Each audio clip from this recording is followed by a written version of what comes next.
Howdy, y'all. Welcome to the Occult Rejects podcast. And joining us live tonight on this beautiful Saturday evening, I am joined by the amazing Magi of Magi's, occultist of occultists, Nick, the founder of the Occult Rejects, and the wonderful partner in crime, JJ Vance, not the vice president. And tonight we have an amazing topic for you brought to us by one of the occult rejects himself. And so we'll get into it a little bit, but kind of wanted to ask Nick, how are you doing tonight? And JJ as well. Oh, I'm doing great. I'm very excited to actually cover this topic. I think it's a weird one. It's a wild one. Goes to some weird places. And I mean, you got trannies, vegans, killings. I mean, what else could go wrong here? Bears, oh my. Mm-hmm. yeah. So, I look forward to covering this. I do just want to say real quick for people in the chat. I mean, due to the simple fact that there's going to be tons of slides and a lot of reading, and unfortunately, we probably won't be able to get too much of your comments. I'm very sorry about that, but it is what it is. And thank you. JJ? Howdy, JJ Vance, host of Operation GCD, and as Lisa pointed out, not the vice president. I appreciate the invite, y'all. I definitely enjoy the conversations I have here on the Occult Rejects, but this one in particular, this one hits kind of close to home for me. Not a lot of murders in the state of Vermont, but one of those recent murders, especially murders of law enforcement officers. And one of those murders recently was this Silicon Valley vegan transpocalypse cult, who has spawned from California to North Carolina to Vermont, and there were crime sprees, amazingly enough, faking deaths, robbing people, murdering folks. But yeah, I spent a lot of time in my childhood every summer in Vermont and as an adult in my, visiting there every summer as an adult. And just a very quiet, especially the northeast area of Vermont. It's a very, very quiet, not very, very desolate region, not very, sparsely populated. So, a murder like this, it really grabs the attention of the whole state, quite honestly. And I don't think there's many states that would focus on one murder like that, like the state of Vermont would. So yeah, this is a pretty big event. It is. And it is multi-state, as Nick and I will kind of get into it and walk y'all through it. It's very, very interesting.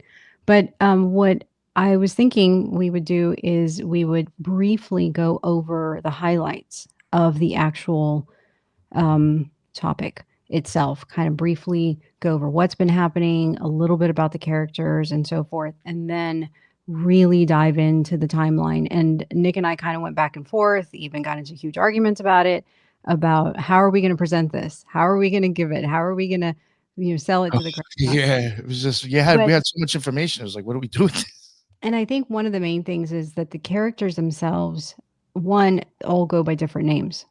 And as, Nick and JJ were talking about, they are transgender. And so they started identifying as a different gender and then obviously the different names. And so then all of a sudden you're like, are they talking about the same person?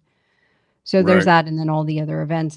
And so it took a while to kind of culminate it, put it all together. And so that's kind of wanted to give you a 30,000 view and then, guide you deep down into the timeline. So I'm going to go briefly over the news article that's there up on the slide. And it is basically, who are the Zizians? It's a cult-like group that was under FBI investigation, published by USA Today. So the arrest of 3 people in Maryland helped to shed new light on the series of connected deaths across the country that experts say are tied to a group called the Zizians. They are named after their purported leader, which is Jack Ziz, or that's the name he goes by, Lasota, who's 34 years old. And the group is connected to at least 6 deaths nationwide, as we were saying earlier, according to police interviews with people who knew group members and the FBI and court records as well. So Lasota, or Ziz, was assigned male at birth, but uses female pronouns. Federal and state court records refer to Lasota as a man. Experts and people who know them say that the group is led by Lasota, who has an online presence and in online postings discuss the nature of consciousness and rational decision making. Many of the group members are vegan, and they either have degrees in computer science or have studied related fields. Some members of the group are transgender or have rejected binary sexuality. I will have to insert in here, and we'll see as Nick and I go through it. Some of these people were geniuses. It's not just they had a computer degree. They were definitely on that genius level. The group at The one spectrum. time, yeah, I was going to say spectrum, but I was like, no, that's the other way. The other way. The other way. So it's not a requirement to be transgendered in this cult? That's a great question. I don't know. Yeah. And I will say that I think a majority, if not all, are all men transitioning to women. Yeah, it seems that way. Mm-hmm. Mm-hmm. Especially with these characters here on the screen. Right, right. So the group at one time was based in San Francisco. They were living in box trucks on a landlord's property. Some of the members also appeared to have lived in North Carolina and Vermont, and citing Lesota's online posting, they basically had the elements of a religious cult, so to speak. So among the people that are charged, or among the people that we do know that have kind of come to the surface and we've gotten to know them through articles and their online presence, is the first one is Michelle Zako. And I'm probably going to mispronounce a lot of these names, and I apologize in advance. She was arrested with a handgun alongside Lesota and another man in Maryland on Monday. Zako faces state charges of trespassing, resisting and interfering with an arrest, obstruction, and carrying a handgun. ATF agents are also pursuing federal charges against Zako over allegations that she lied on purchasing paperwork for several guns bought in 2024, and which were later used by two other people in Vermont during the double fatal shootout with the U.S. Border Patrol agents, and which is kind of how we all came to know about them because it made national news. Zako is also a person of interest in the Pennsylvania homicides of her parents in late 2022, according to court filings. The other character is Daniel Blank, 26, who faces Maryland charges of trespassing, obstruction, and hindering in connection with Monday's arrest. Grew up in Maryland, and we'll go deeper into it, but basically he was reported missing and then surfaces again. Lesota also faces Maryland charges for trespassing, obstruction, possession of a handgun in a vehicle. Court records also talk about Lesota being a person of interest in the deaths of Zako's parents. Lesota also faked his death. Many of these characters faked their death. And Nick and I were talking about how, wow, it's really easy to fake your death. All you need is just an obituary that says you died. And then, and obviously it was published in our hometown Alaska newspaper. We also have Teresa Youngblood. Well, did you say Alaska? Mm-hmm. Mm-hmm. What town in Alaska was that? There was questions people were asking. Oh, we'll get back to them. We'll get to that. Yeah, sorry. Oh, okay. I apologize. Yeah, that's because Alaska's kind of a hotbed for these kind of weird activities in not so much recent years, but I can think of a couple cases in the last 20 years. Mm-hmm. Yeah, like every single person that's involved in this case, we end up specifying like specifically. Mm-hmm, mm-hmm. I know it seems like I'm going along, but we get into it pretty deep. So then we have Teresa Youngblood, accused of federal prosecutors of shooting at the Border Patrol agent that ended up dying. And it was her along with another person that was traveling with her, Buck Holt. And the federal court filings indicated Zako bought the guns for Youngblood and Buck Holt that was on their person during that exchange. Youngblood is currently, I believe, in federal custody, according to the article. Then we have Max Snyder. They got a marriage license to wed Youngblood in Seattle. Snyder's accused of killing, fatally stabbing their landlord back in California. And so the list goes on and on and on. So that's pretty much kind of like 30,000 view of it all. So let me go into Ziz really quick. Yeah, well, the blue notes were yours. You Okay. started reading mine. Okay. Thank you, though. Oh, sorry. Yeah, it's all right. Okay. Thanks. Damn. Okay, so Jack or Ziz Lasota, he was born Jack Amadeus, and he graduated magna cum laude from University of Alaska Fairbanks. His father Dan is an AI researcher for the University of Alaska Fairbanks. Oh, really? And if you Google University of Alaska Fairbanks, the first entry that pops up, it has like a subheading, and it's a link to his father. Apparently, he teaches about AI and all kinds about the benefits of AI. Jack or Ziz interned at NASA and Oracle, and like many young tech entrepreneurs, he ended up moving to the Bay Area for the proximity of just being close to the tech industry. So there is all that. And then I think one of the other things that I wanted to mention is that University of Alaska in Fairbanks just recently got a huge grant to utilize AI in different fields. But the one that I wanted to kind of point out was that what is it, U.S. Army? No, Air Force gave a grant to University of Alaska Fairbanks to work with HARP or Man HARP. So that No. they're involved with that now. There's a big HARP facility up there in Clear, Alaska, Clear Air Force Station. Just north of Fairbanks. And that last photo, that picture reminded me of old Buffalo Jared Revisa. There's a certain look to these transpocalypse characters. I feel like they have a certain appearance with the hair and the general psychotic look in their eyes. So yeah, we'll just go through the timeline, and Nick, if you want to go ahead and pick up on from 2016. Oh, okay. I didn't realize that you did the other one. My bad. You read the Border Patrol part? Yeah, that they had a shootout from when we had talked about it earlier. Jack Lasota, who uses feminine pronouns, a computer programmer and transgender woman living in San Francisco Bay Area, starts writing a blog under the online persona Ziz with complex and sometimes rambling theories about technology, gender identity, and human cognition. She gets involved in the Rationalist movement, a community that seeks to understand human cognition and is concerned with the potential dangers of artificial intelligence. There, she had a stint at Google.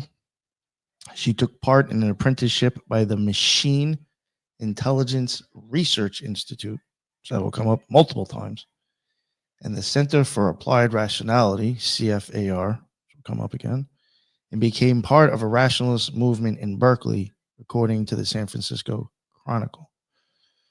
She arrived in the Bay Area to work in tech after graduating magna cum laude from UA Fairbanks.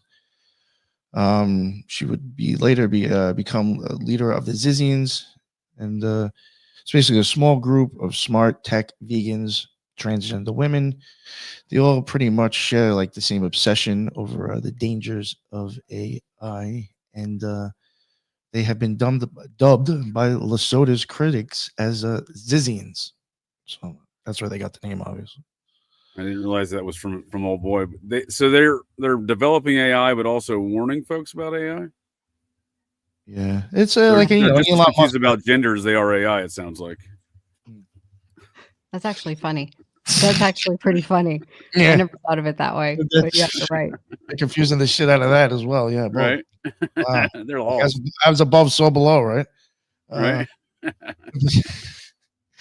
Machine Intelligence Research Institute, MIRI, formerly the Singularity Institute for Artificial Intelligence, SIAI, is a nonprofit research institute focused since 2005 on identifying and managing potential existential risks from artificial general intelligence. MIRI's work has focused on a friendly AI approach to system design and on predicting the rate of technology development. This gets interesting. In 2000, Eliza Yudkowsky, I'm saying that right, founded the Singularity Institute for Artificial Intelligence with funding from Brian and Sabine Atkins, with the purpose of accelerating the development of artificial intelligence. However, Yudkowsky began to be concerned that AI systems developed in the future could become super intelligent and pose risks to humanity. And in 2005, the Institute moved to Silicon Valley and began to focus on ways to identify and manage those risks, which were at the time largely ignored by scientists in the field. Starting in 2006, the Institute organized the Singularity Summit to discuss the future of AI, including its risks, initially in cooperation with the Stanford University and with funding from Peter Thiel. The San Francisco Chronicle described the first conference as a Bay Area coming out party, coming out for Peter Thiel, for the tech-inspired philosophy called transhumanism. In 2011, its offices were 4 apartments in downtown Berkeley. In December 2012, the Institute sold its name, web domain, and the Singularity Summit to Singularity University. And then the following month took the name Machine Intelligent Research Institute. Machine Intelligent Research Institute, a Berkeley non-for-profit, buoyed by Peter Thiel and Sam Bankman-Fried through Alameda Research, which was his fuck up. That was his company, yeah.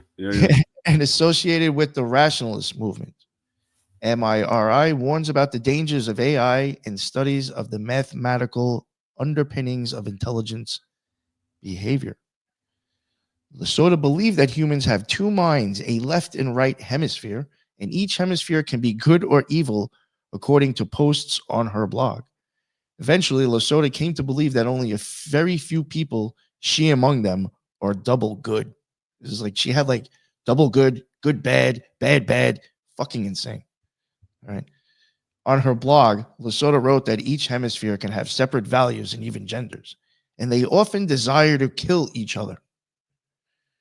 Reaching peace between hemispheres with conflicting interests is a tricky process of repeatedly reconstructing frames of game theory and decision theory in light of realizations of them having been strategically damaged by your headmate. Lasoda wrote. It was all her, him, whatever. Lasoda also described being targeted by police for her Sith-inspired garb. Sometimes cops harass me for wearing my religious attire as a Sith. She wrote that on a blog once. What is a Sith? I think it was from Star Wars, right? From Star Wars, right? Yeah. Right? Yeah. And I think she was saying something like how like her religion or like how she believes expects that or something. So like Nick was talking about, Lasoda is definitely a blogger, and most of his stuff is published like in terms of his thoughts on there. But Lasoda attended multiple programs that were organized by rationalist groups. And then after a while, he ends up splitting off from them because they don't want to accept his theory on the 2 hemispheres of the brain and that they can hold separate values and genders. And I believe also they don't really are readily accepting him as vegan. Even though I do know, I believe a lot of, like that type of science, Sam, you do see a lot of vegetarian, vegan belief systems. But anyway, and I believe that he even has a blog called The Rationalist, and I put that up there as one of the blog posts. So in November 2019, Lasoda and 3 others, Emma Borin, Gwen Danielson, and Alexander Leatham, are arrested during what they called a protest against sexual misconduct within a rationalist organization. I want to say capitalist rationalist organization. So, is this trans-Tifa? Is it a trans-Tifa protest? Yo, one of them was in it. I thought so. Right, that's what I thought. Right? Yeah. Yeah, I mean, you have to. I mean, I'm not even trying to sound like an asshole, but you would assume if there's at least 10 of them in this group, or 6 or 7. Now, 1 or 2 has got to be from Antifa. We just look at it's the trans-Tifa arm of Antifa. Yes, they're the ones fighting Proud Boys out in the streets. They're diversified that way, all encompassing. Everyone's welcome. So over time, Lasoda attends all of these types of places or centers, and the relationships sour, especially with Center of Applied Rationality, which is where they protest. So on November 15, 2019, at the Center for Applied Rationality. They were holding an event in Sonoma County, California. Lesota, then 28 years old, and 3 others showed up wearing robes and Guy Fawkes masks, popularized by the dystopian film V for Vendetta and later adopted by the leftist hacker group Anonymous, and proceeded to block off the entrance to the grounds, authorities said. Police were called, and the 4 were ultimately charged with felony criminal conspiracy and 5 misdemeanors, including false imprisonment. I believe they even called SWAT. Some reports were saying that they had called SWAT. I don't know. As the criminal case was still playing out, they hired a lawyer named Jerry Friedman. They sought him out because he was a vegan. And attorney Jerry Friedman helped them file a federal lawsuit against the retreat facility and Sonoma County deputies. They alleged that they were falsely arrested while protesting and alleged Lesota was stripped naked while in custody, mocked because he was transgender. So then that is dubbed as the Sonoma County incident that happened on November 15th.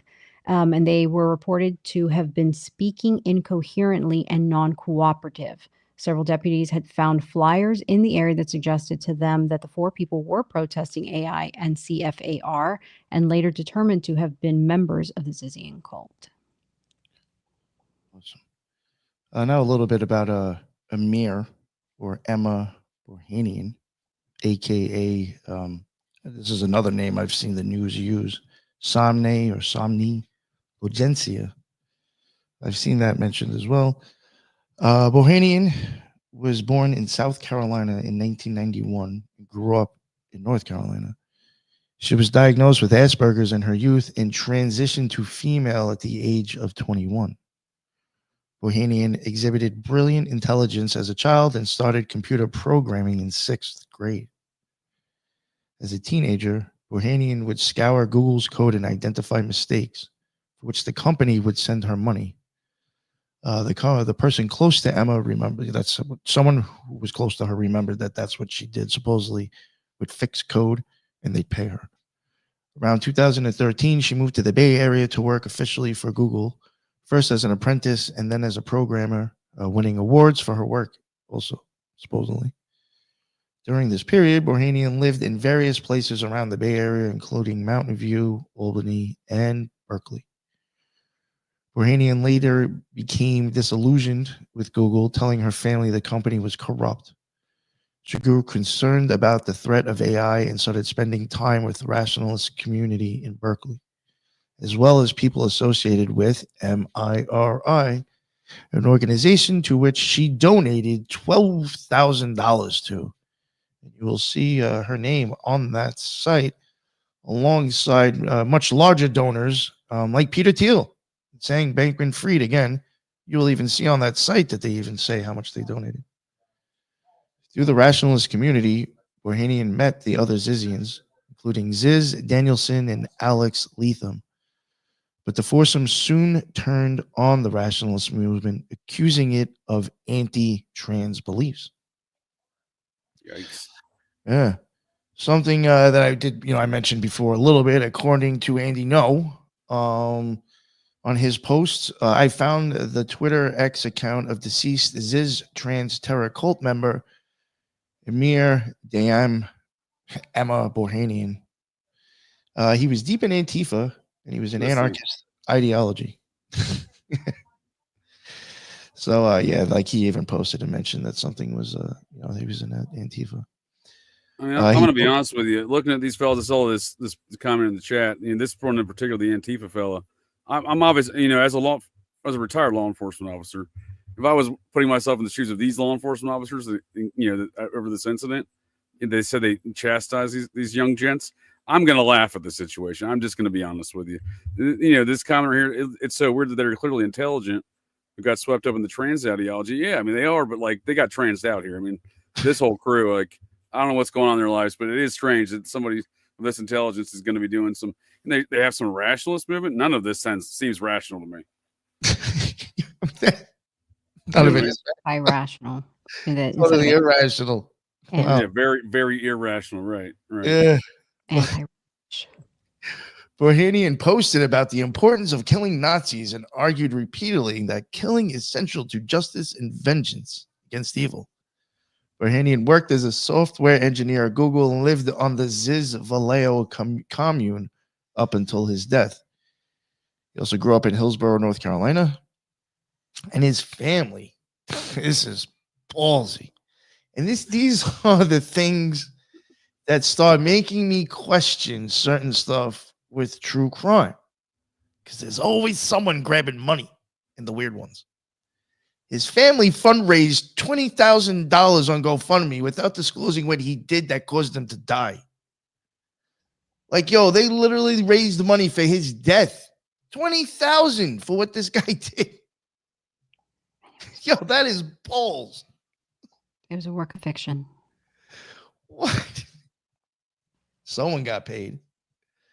Mm-hmm. And all right. I mean, some of that might have just been for funeral costs, though, right? I mean, not for. I know, but it's just like, but what funeral costs? They never found a body. No, they never. But they never had a funeral for the guy. Well, like a celebration memorial, I guess. I don't know what went there. I don't know. But I just know the inflation's hit that industry pretty hard as well. You know, that shit ain't cheap. No, I agree with you on these fundraisers. How many cases always have GoFundMes that always seem like some weird shit. No, yeah, I agree with you there. I was going to ask the next question: if they never found the body, is this guy dead? Because this cult's known for faking deaths, right? Just there's more. Maybe he needed $20,000 and some get me around money. You know what I mean? Yeah. Mm-hmm.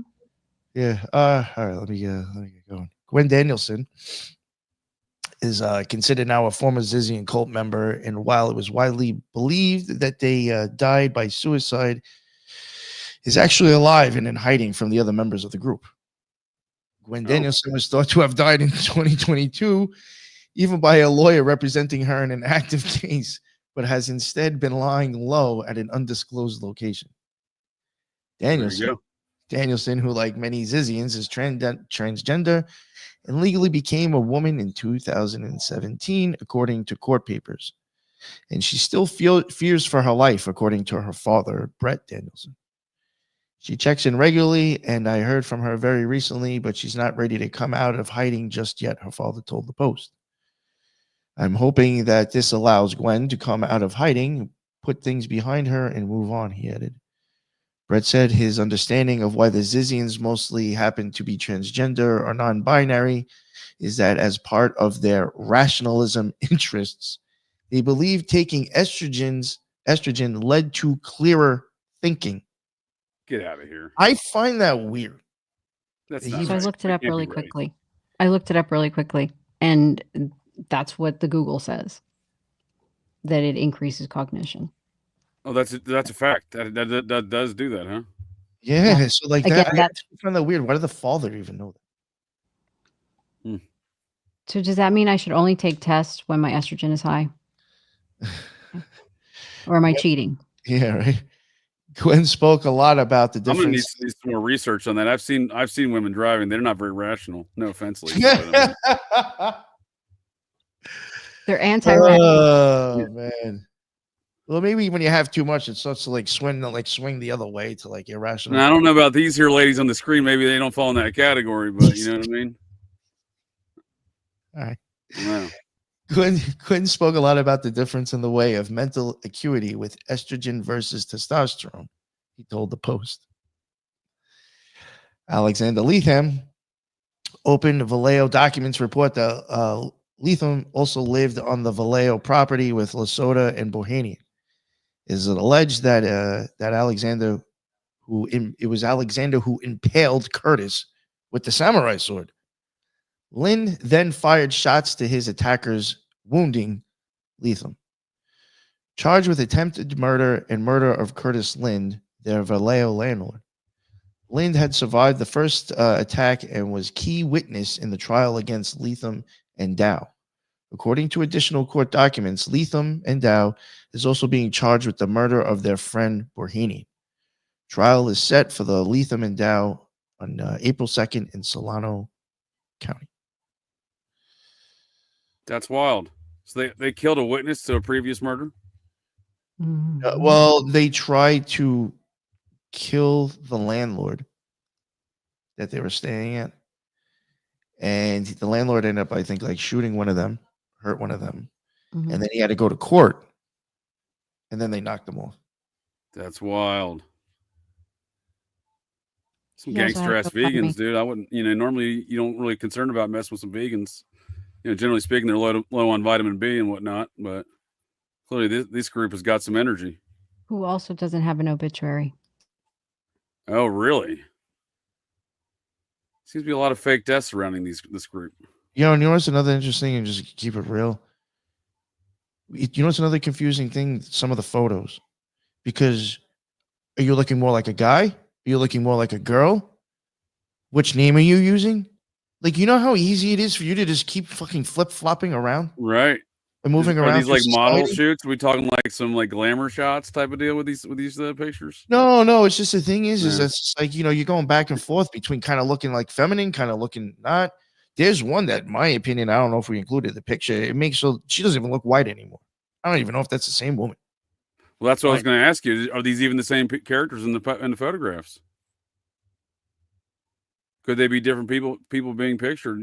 Claiming to be these parties, because it is a good way to kind of disguise multiple parties as the same character. Because, yeah, I mean, these trans people, I mean, they're like, they do change their appearances quite frequently. It seems. Mm-hmm. Yeah, that's what I was getting at. It gets like a little confusing. Sure. Sorry, I was waiting for the train to pass by. Oh, you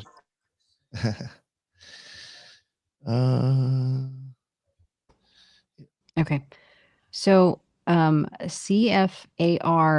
stands for the Center for Applied Rationality, the thing that they struggle with apparently.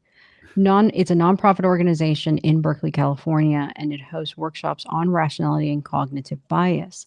It was founded in 2012 by Julia Galeff and Anna Salomon and Michael Smith and Andrew Critch.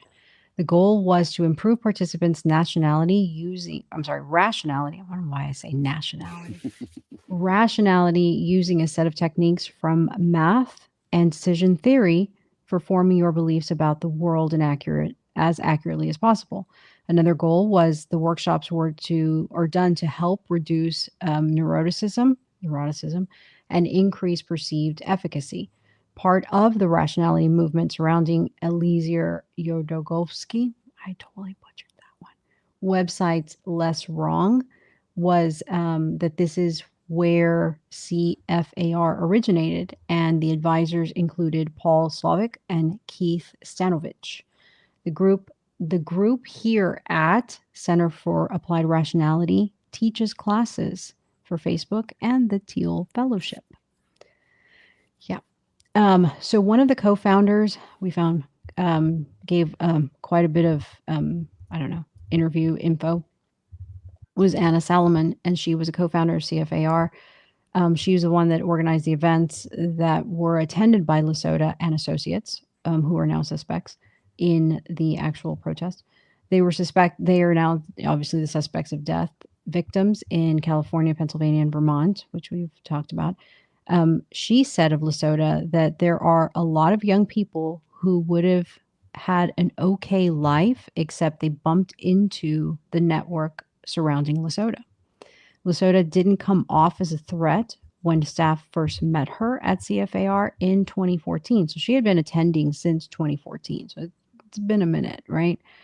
And then in 2018, they had a month-long retreat. Lasota begins espousing her belief system with an intensity that unnerved staffers. And Anna Salomon basically stated that she was viscerally afraid of Lasota.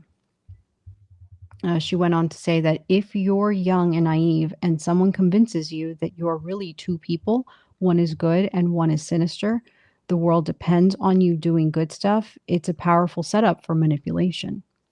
That's what she kind of offered up with that. So with CFAR, they began organizing their gatherings in Berkeley, California, which we all know Berkeley, California is kind of like a hotbed of different stuff. nefarious, whatever we talked about in the past. And they began doing this in 2012, and the CFAR is currently still based there. And they usually have about 100 people in attendance. And the founders were basically seeking to build a community of so-called rationalists, people committed to using mathematical and logical principles to improve the world. Solomon also offered that we saw AI as something that was really readily important, that we needed to be really, really right, or it would be really, really bad. We didn't know this at the time, but in hindsight, we were creating conditions for a cult. I don't know if she's talking about CFAR, but it sounds like she is. Yeah. Like she admits to it. She basically went on to say that brought together a large group of people, of young people who were open to big ideas about saving humanity, but some of them were especially vulnerable to someone who might try to manipulate them. Oh, yeah. It almost sounds like if you were going to insert an op, this would be the perfect bed to do it. One of the things that I wanted to kind of mention as a side tangent is that some of the group that we are looking at and we're talking about, there's a German one, but most of them have Eastern European backings, descent of sorts. And what I found really interesting is that one of the big funders of CFAR is Jan Tallinn. And he, doing a little bit of background on him, it kind of led me down this rabbit hole. So that's kind of where I'm going to go with this on this part. So in CFAR, they select Estonian students and sent to CFAR under a scholarship provided by Jan Tallinn. He's the founder of Skype. Yeah. So there's something unique about Estonian students in that out of 64 countries, Estonian students all rank, or they predominantly rank first in all of Europe and fifth globally. Estonia is considered to have one of the world-class learning systems and educational systems, and their highest scoring in Europe, like within the top 3 to 5 in the world, and they're usually 15 years old of the people that they're testing.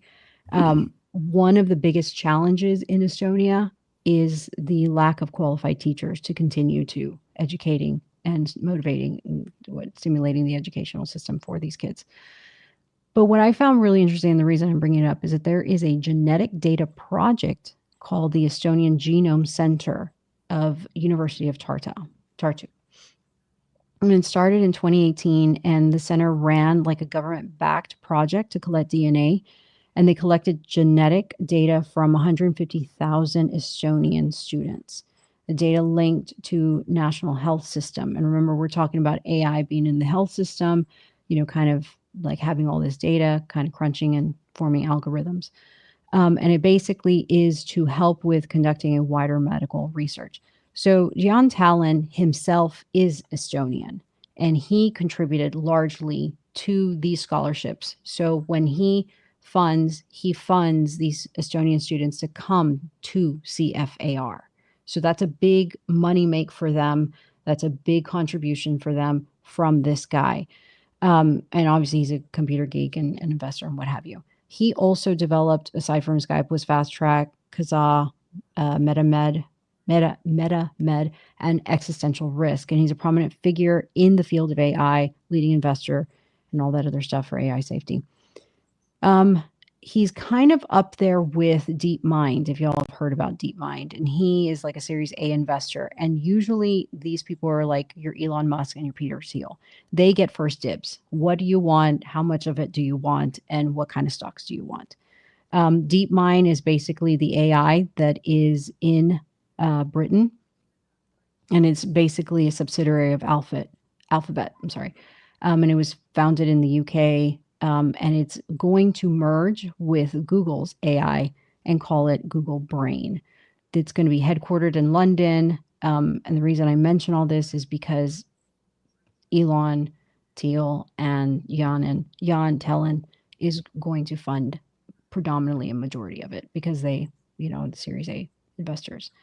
And so one of the interesting things that I saw that he also started Center for Existential Risk which feeds into CFAR and all that, is that not only is Talon also funding all of this and funding students, but you also have investors that are basically from the Teal Fellowship, from Peter Thiel, from all of these types of scholarships that are funded by these top tier investors. When Talon went to the US, he got to know the Teal Fellowship very intimately. Peter Thiel was interested in existential risk reduction and basically created the program, the Teal Fellowship, based on this interaction. So, yeah, just a little side tangent and how it is involved with CFAR. So, if you wanted to know if these kids somehow may have been, yes. Awesome. Thank you. Mm-hmm. All right. In August 2022, the U.S. Coast Guard responds to a report that Lesotho had fallen out of a boat in San Francisco Bay. Nobody is found, but Good way to fake it. obituary is published. You got a fake death. Jack Lesotho. In August of 2022, Friedman received word that Lesotho was presumed dead after falling off a boat in San Francisco Bay. A brief obituary was published in Lesotho's hometown paper, the Daily News Miner in Fairbanks, the following month. In quotes, Jack Amadeus Lesotho left our lives but not our hearts on August 19th after a boating accident, it read. Loving adventure, friends and family, music, blueberries, biking, computer games, and animals, you are missed. Wow. Oh, that's sweet. Lesotho's lawyer emailed the attorneys for the retreat center informing them of the death. There were witnesses and the attorney. He's got an attorney. Oh, that's interesting. Yep, he was in on the take. That's interesting. There were witnesses in a U.S. Coast Guard search. I verified with the Coast Guard, but no body was found. Freeman wrote in the email, which he shared with NBC News. That is crazy. Yeah, I didn't realize there was an attorney. I mean, I was vaguely familiar with the faking of the death, but I didn't know it was by alleged drowning. That's clever. The attorney, though, this guy seems like he's probably playing a very integral role in this process, in perpetrating this fraud.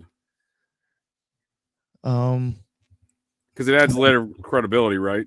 If he's the one disseminating the information. All right.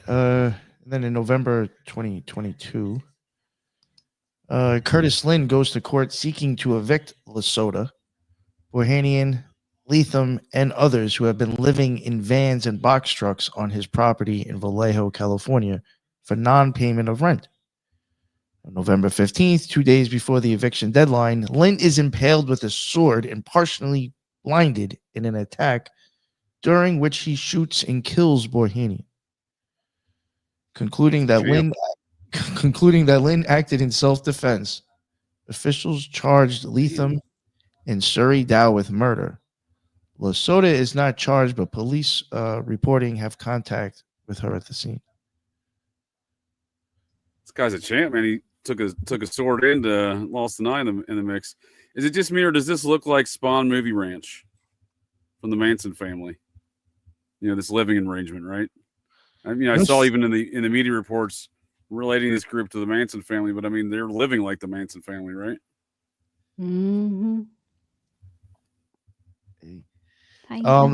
That is something that does actually I have seen mentioned a few times in like news articles, like almost comparing it to like a weird twisted version of the Manson family.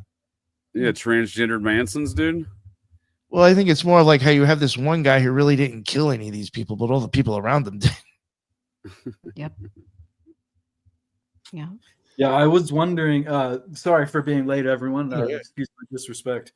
My confusion. He must have known that they were a little bit weird, you know, inviting them onto his property. I guess he lived on that property adjacent to them as well. And from what I understand, they really were pursuing a life of economical living in the Bay Area, which is, stupid expensive. And, that's why they got the boat and so on. And this guy that suffered their attack, excuse me, gave them free rent during COVID, during this period, and then asked them for money as that kind of time period came to an end, instigating the attack. Okay. That's exactly, yeah. That's That's good exactly context. it. Thank you, Ethan. Yeah. The one thing I do find weird, and I don't know, maybe I'm thinking too much about it, but I do find weird how it's just like they met the guy on the dock, kind of from like docking the boat, and this dude is just like, oh yeah, you guys can just stay at my place. Well, I don't want to point any Is fingers, this how it but happens? yeah, I don't want to point any fingers. But that's kind of what I was getting at with the Spawn movie ranch. So the Manson girls were banging old man Spawn. That's how they were staying at the ranch. I don't know what this guy's proclivities are in life. I'm just saying Oh, that God, maybe there may be some other deeper connections there. You know what I mean? It is the Bay Area. This is some good-looking ladies get on the screen before. Maybe that's what this dude's into. I don't know. Everybody needs somebody to love. There you go. Yeah, you would think you wouldn't just invite random young men from the dock to your property. Yeah, it seems a bit odd. It seems a bit odd for a lengthy period of time without maybe having at least some friendly ulterior motives. Who knows? Mhm. Sure. He could have just been It's a human really nature, nice guy. right? It's human nature. The neighborhood folks referred to him as a really quality human being. It sounded like so. Mhm. Yeah, I mean, by all means, it sounds like he may have been trying to help them out, but I just think there may have been, like you said, it's kind of odd you invite a couple, and then they're not regular looking dudes, so it's like a kind of a scraggly bunch of ladies there from the docks back to his ranch. It seems like there may have been something else going on there. Mhm. Yeah, and just to kind of capitalize on what Nick had said previously, and then Ethan, because you said it perfectly, that's pretty much it. What happened? I mean, he was trying to collect, and it didn't go well at all for him, as a matter of fact. And then what was the interesting part is that two of the people that were involved in the attack on the landlord were two of the people that were being charged or that were arrested with Lesotho at the protest. One of them supposedly was shot and killed by Lind. But then later it was said that it may have been Lethem and Dow, which is another character we'll introduce later, that may have killed Emma. So it's kind of like this. And there is speculation that Emma may have faked her death too. But if that's the case, then Lind was in on it, right? I mean, he shot her. I don't know. It seems Certainly like it certainly seems that way, right? So it just seems really, really odd. So by this point in time, like this point in the timeline, two of the four people that were involved with the protest, Lesotho and Borhanian, are now believed dead, right? Lesotho had just faked his death, or we'll come to find out. And then Emma is now supposedly dead from being shot by Lind. So, and then you have Lethem that's in jail. And then the fourth person basically stopped responding to Friedman's emails, which was Gwen. And apparently that was, I think they had said that she had died by suicide. And then her father confirmed that no, she didn't. She was just in hiding. What's interesting is that 2 days after Lynn was attacked, one of Lesotho's attorney received an email from deputy district attorney saying that Lesotho was contacted by PD over the weekend and was on the scene with Lind alive and well. So not only did he fake his death, but all of a sudden now he's at the crime scene when they impaled this guy. That's wild. Yeah. So I guess he really didn't take to, hiding well. So yeah. One thing I think that's an interesting and spooky consistency, and apparently when Lesotho was finally caught, they had the same kind of MO on this property. We can see or infer that there's cargo. What is it? Cargo storage containers. Excuse me. And that's what they were living in. And the police found in one storage container was filled with quote like something to the extent of a lot of computer and technological equipment and surgical equipment in the container, which was just super spooky and weird, right? That, I guess that was one of the things they were looking for in their properties was storage containers. And that just seemed like, yeah, I guess some people have one or the other of those things, but both of those things together is just very weird. I like that. That's well said. We talking like high dollar like computer equipment, or is this like personal stash? I don't know. I could presume that it was probably relatively decent stuff because they were so technological oriented, computer oriented. But I don't know. I only am inferring this, inferring what it could be from the police report type of thing. Yeah, that's interesting though, because it makes you wonder if it's just like, you know, everyone's kind of got like a couple old laptops with them, you know, especially the crew like this probably. But like if it's something more substantial than that, you know, it makes you wonder, well, who's buying that. And you know, they probably had state of the art stuff. They had to have. They're computer geeks. I mean, yeah, it seems like it with their backgrounds, right? Because you got to participate in these programs. They got to have the right equipment for these things, right? The Googles, the NASA's, the yeah. You know. Yeah. Real quick, I know you had mentioned Surrey Dow. Details are slim about Surrey Dow. One of two people charged in connection with the melee at Lynn's property. Dow, 23, was allegedly part of the group that attacked Lynn in November of 2022, resulting in the death of Borhini. Dow was taken into custody and charged with first-degree murder. According to court records reviewed by San Francisco Chronicle, Dow has allegedly been in communication with Ziz since being put in custody. Ziz reportedly encouraged Dow to escape from jail, prompting Dow to attempt to flee from her cell. In 2023, Sonoma County court records show that Dow underwent mental health hearings, including testimony from doctors. It appears he was transferred to a state hospital to await trial, as she no longer appears in the Solano County inmate roster. Dow's next court appearance is scheduled for February 19th. In December of 2022, Rita and Richard Zako are shot and killed in their home in Chester Heights, Pennsylvania on New Year's Eve. A neighbor's doorbell camera captures audio and video of a car pulling up to their home. A voice shouting, "Mom," and another voice exclaiming, "Oh my God, oh God, God." January 2023, police questioned the Zako's daughter, Michelle, at her home in Vermont. A few weeks later, officers briefly take her into custody at a Pennsylvania hotel, but release her without charges. Lesota, staying at the same hotel, is arrested and charged with obstructing the homicide investigation and disorderly conduct. So up until this point, Lesota was dead and then suddenly popped on the scene at this Pennsylvania hotel. Yeah. He was already considered dead with Lynn. Yeah. Yeah. Mm-hmm. And I wonder, what made him pop up, like come up to the surface, right? Like, was he involved in the murder? Like, why stick around even, right? He's doing a good job hiding. Very. I wonder how random or chosen the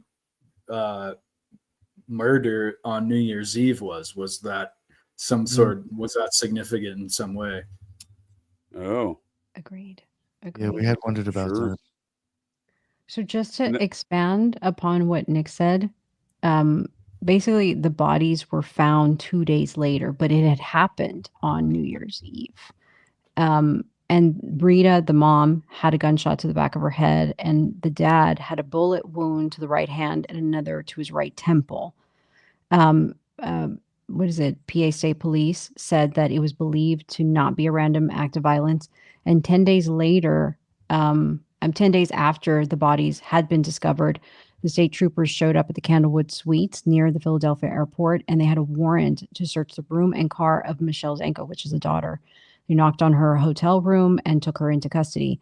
The troopers were then looking for the handgun that was believed to be involved in the incident, according to the testimony. And then they had a state trooper on the stand named Matthew Gibson. He pretty much gave a lot of the testimony that a lot of the news articles are reporting. And basically, he testified that when they were leading Michelle out of the hotel, she called out to the hotel staff at the front desk and told them to tell Daniel Blank, that's his last name, that she was being detained. So obviously, the front desk had to have known who she was talking about, right? Like, you don't just Sure. yell at a random guy and be like, yeah, tell him. Troopers then, they knew Blank because the state troopers knew Blank because they had previously interviewed him in connection with the double homicide. And then the troopers went to Blank's room, banged on the door. Blank didn't answer. He refused to open, or he answered, but he refused to open the door. Gibson testified that that prompted troopers to go return to the barracks and get a search warrant for Blank's room. And when they did come back to Blank's room with the search warrant, no one responded to opening the door, and the troopers forced the door open to find Blank and a second person hiding in the bathroom. So they arrested Blank, and the second person was Lesota. Ziz Lesota was there in the hotel room. According to the transcripts, troopers issued commands, and Lesota did not do anything. He had his eyes closed. He would not speak. He was just laying almost unconscious as if he was dead on the ground. There is an actual picture of him pretending to be dead. It's almost like they transported his body, right, from the water to Pennsylvania or something. I don't know why he was trying to play dead. Lesota was ultimately charged with obstructing an investigation and disorderly conduct. I don't understand how that's disorderly if you're just lying there, but that's just me. According to criminal complaint, and continued to play dead when a mugshot was taken. So photogenic of him. I can't. It's too silly. Sorry. Yeah. Did you guys want to say anything before I go into stuff about Michelle to give people a background about that family? Because that might be a bit.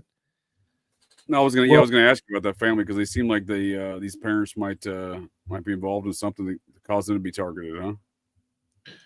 We get into it's possible. I think that's their parents, one of the parents, right? But I think it's possible what I saw, they were alluding to that they were trying to get the inheritance. There you go. So it could have been as simple as that, but I don't know. There were some good comments in the chat as far as how we do. I mean, it's a pretty common knowledge that if folks wanted to be tracked and stopped, these people could be tracked and stopped in the surveillance state we kind of live within. So it makes you wonder, to what ends are these people being tracked and to what ends are they trying to stop them during all these travels? Yeah, I believe when at least some of them were arrested, they were found with their cell phones wrapped in aluminum foil, whatever that was. Yeah. Faraday cage style, bootleg Faraday cage. I thought that didn't work, but bootleg Faraday. Maybe I don't know. I find it interesting. He's kind of set himself to be this influencer of people that are maybe susceptible to that, and he I guess what would be one of the first great things you do in that kind of psychotic kind of state is fake your death and come back, and or rename yourself would be a more decent way to do it. But to die and come back is just a remarkable thing, even though you faked it. But it's still just like something that could get people that are susceptible to that influence to be compelled. Well, it certainly seems kind of ritualistic especially when you're talking about murders on New Year's Eve, right? When you talk about the death and rebirth of the cult leader, and then he's outed shortly thereafter this, but this seems like this may have been an important role in that whole process for him. or a way that you're kind of telling the story. Framed to the script. I don't know. I will say, Elrath, I do think that I agree. I think somebody is letting this happen, and I think they are testing the boundaries. Yes, that's exactly what I think. I think part of this guy too had what, I don't know if it's an actual term, but I call it Peter Pan syndrome, where you kind of just think you can do whatever and fly on the sea, like this guy kind of did, and do whatever you want, and nothing's going to happen, and you're never going to age and die, and maybe to that point, the whole mediation of the trans kind of thing to make it popular, let alone popularly accepted, the popularization of it in his mind might have been kind of like a distortion of the esoteric idea of the hermaphrodite, and a perversion of the hermaphroditic kind of being. And he might have thought he was not only Peter Pan, but he was like the ultimate alchemical unit. Like a lot of things might have gone to his head, with the whole veganism, and yet it also justifies you with justifies one with slicing people up, even though you never a mouse or whatever. So there's a lot of I don't know. I'm making kind of some leaps there, but that's a good point, Ethan. I'm always confused with the ideology. The vegans won't kill an animal, but they'll murder people. I think you hit on a great point there. Well, I mean, I don't think vegans do that in general, but I'm just saying. Not general, but I'm saying this ideology that these vegans have produced, right?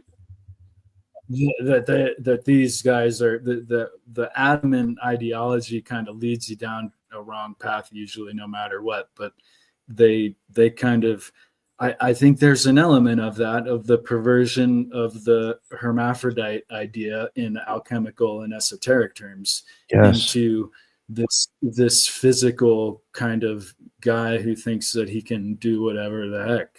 No, I think I'm totally with you on that, Ethan. I think occultists have taken an occult idea and twisted it into the physical form for people to adopt.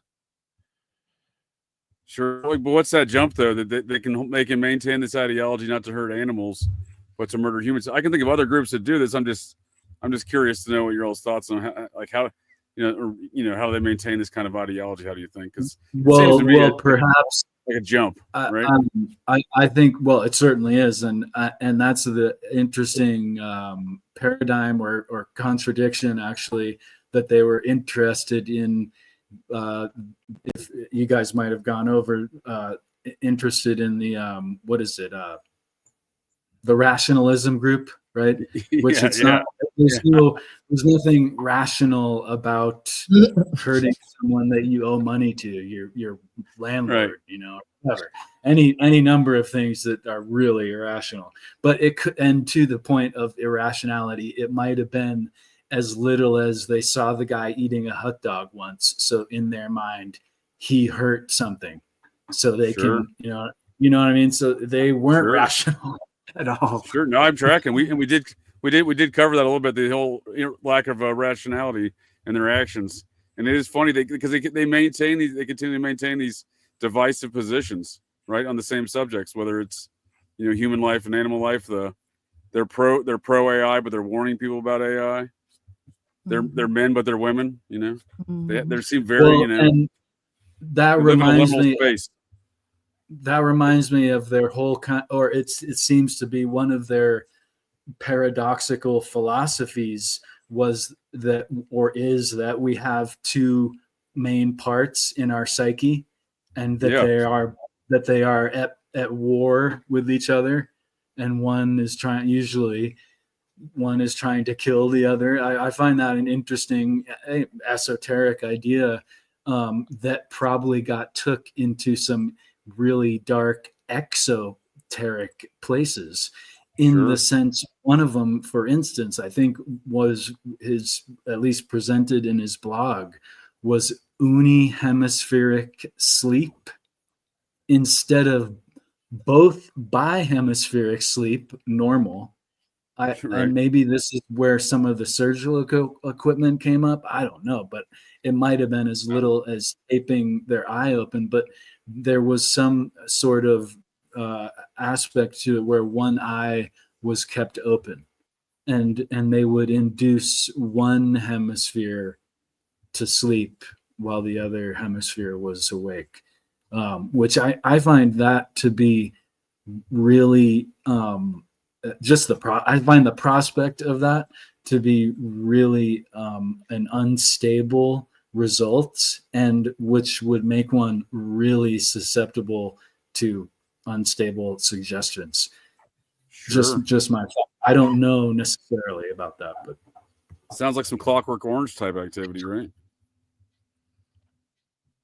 I would think for these. Or some MK Ultra experiments. Well, I was just going to say, I would think all this would make sense if there was brainwashing in there somewhere, or voice to skull technology. Well, it sounds like it, right? Yeah, they got electronic equipment. They're doing these weird eye hemispherical fucking nonsense. You know, sounds like a hotbed of brainwashing.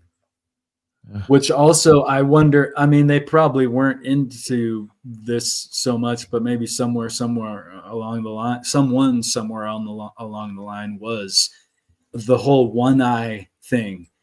That's like Odin, and that's like Ra, and like, there's so many. I mean, Nick, where could we go with the eye concept on that one, right? But the one-eyed god, it makes me think of like how they were perverting that possibly. All right, kind of quick, as quick as I can be. I'm gonna go a little bit into Michelle Zanko and then that other guy, Daniel Arthur Blank. Michelle Zanko is a little interesting.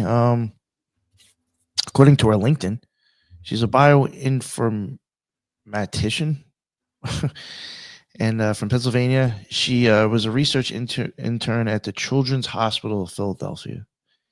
And there she analyzed blood samples and psychological data to determine how predictive miRNAs are of neurobehavioral susceptibility in sleep-deprived individuals on the NASA Human Research Analog Environment. There you go.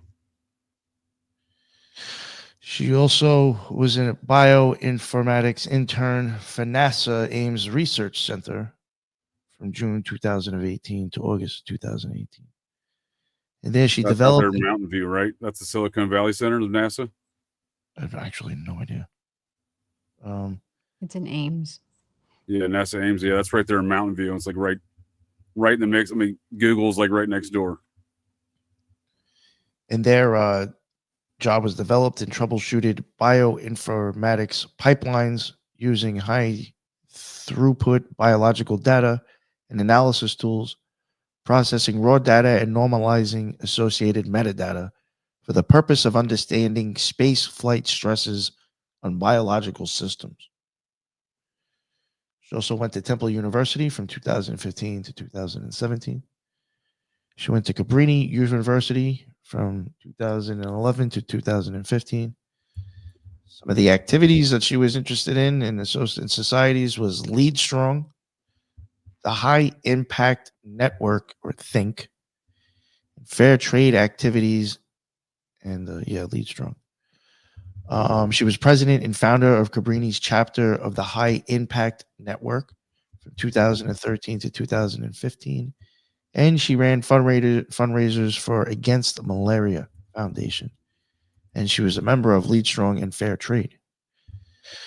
The Think, I'm going to go over that one and just a little bit of the malaria one.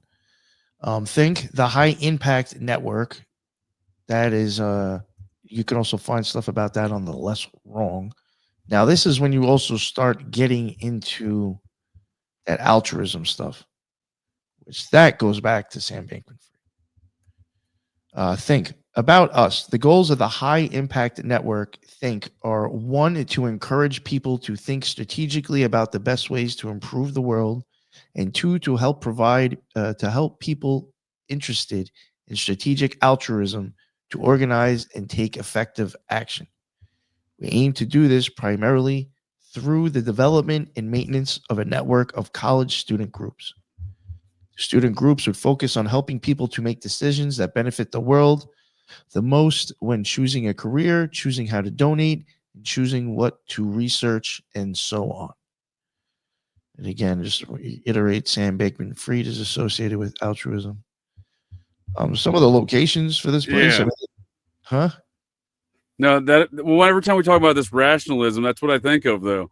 Is Sam Bankman-Fried's, his altruistic, what do you call it again? Oh, effective altruism. Effective altruism. That's whenever I hear rationalism, like, to me, like, they're all real rational, and everything he did is, not altruistic whatsoever. Yes. So it's like it's like the same verbiage, right? So like every time I hear this rationalism, like that's what I think of Sam Bankman-Fried's bullshit and his effective altruism. And before, they were associated with MIRI, which is even funded by him. Right. They may be speaking the same language on purpose then, right? Some of the locations I just wanted to toss in there. I'm not going to read all of them. I mean, on this site that they have, like, there's 50 new cities. So I don't know how many they already have, because if those are new, they already had some prior. But some of them are Waterloo, Canada, Kiel, Germany, Munich, Germany, Israel, Italy, Mexico, Austin, United States, the Bay Area in the United States, Dallas, United States, Houston, Los Angeles, Minneapolis, and the University of Idaho. Against malaria. That's Canada and Germany, and part of GiveWell. Now, GiveWell, you start getting back into the effective altruism crap again. And the owner is Rob Mather. And their thing is, we protect people from malaria. We fund nets and ensure they are distributed and used. We show you where the nets go. We monitor and report their use and impact. The Against Malaria Foundation is a United Kingdom-based charity. Nets are distributed through partnerships with the International Red Cross. It just sounds like a scam by its description. You know what I mean? We have nets. We'll say use a net. We'll hand out a net to you. We're raking in hundreds of millions of dollars for these nets. Yeah. Yeah. Now a little bit about Daniel Arthur Blank. He was born in Berkeley, California, and has always excelled in school, earning straight A's and praised. And this is from a news article. And praised from his teachers. His mother, Nadia Blank, told Open Vallejo. He competed on a Science Bowl team throughout middle and high school and was fluent in 3 languages, she said. Blank, who became a vegan in college, graduated a semester early from the University of California in Berkeley with a double major in bioengineering and computer science, according to a resume posted on his LinkedIn profile. As an undergraduate, he conducted research for 2 Berkeley professors and interned at Oracle and Daphnia Labs. Blank's mother said he accepted a high-paying corporate offer in Oakland following graduation. Daniel Blank's parents told Open Vallejo in an interview Monday that they believe their son's involvement with the group may be a result of brainwashing.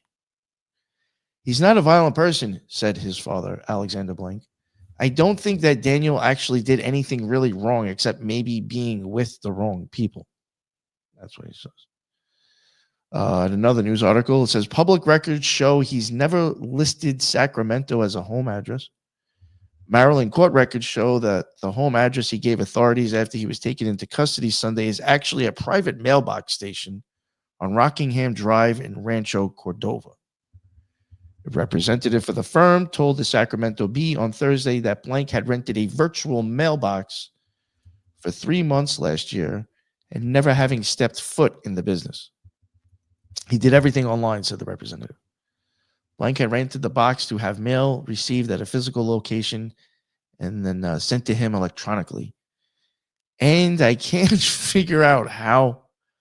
I think, I'm just throwing this out there, it might be he just up and disappeared for a while. I don't know if they're considering that, but it does come up and it just says basically, and in Maryland, he faked his death in 2022. Now, I know there was one time where this kid supposedly disappeared for a while as well, and the parents thought that maybe he was dead, or disappeared or ran away, but like that's considered faking your death, just leaving home. I don't know. That could be it, or there's something else there that I couldn't find. But again, he's considered to be known for faking his death. Yeah, to me, it just seems like there's some, like they're getting some top cover in these activities of faking their death and, interstate travel. And you have these weird attorneys getting involved in that one. I really wonder what else is going on behind the scenes to help perpetrate this group's activities.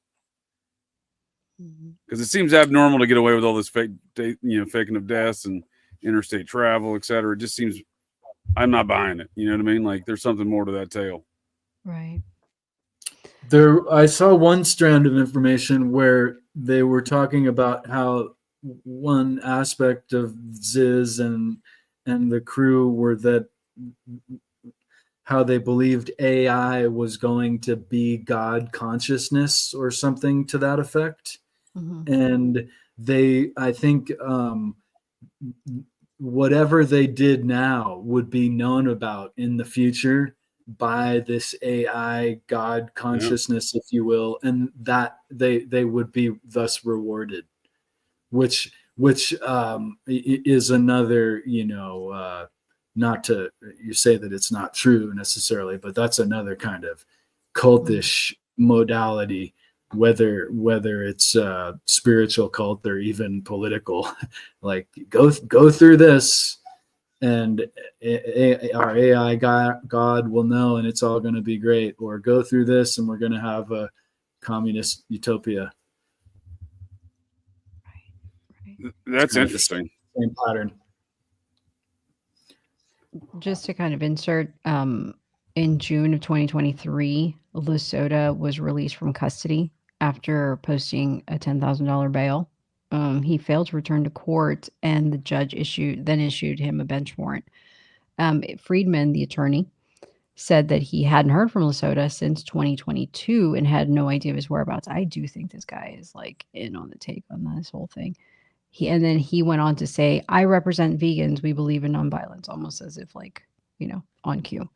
Both Blank and Zago have not been charged in the connection with Delma homicide at this point in June, which I thought is very interesting. Did you find the gun? Did you not find the gun? No, nothing. So, yeah, that's interesting. So, we're going to talk a little bit about Ophelia or Felix Buckholt. She's referred to both in the court documents. And so in July of 2023, she begins renting half of a duplex in Chapel Hill in North Carolina.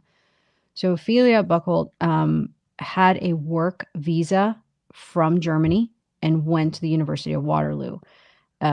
He or she grew up in Germany, where he was a mathematician or mathematics whiz kid, winning awards and accolades in scholastics for both math and computer science at the national level.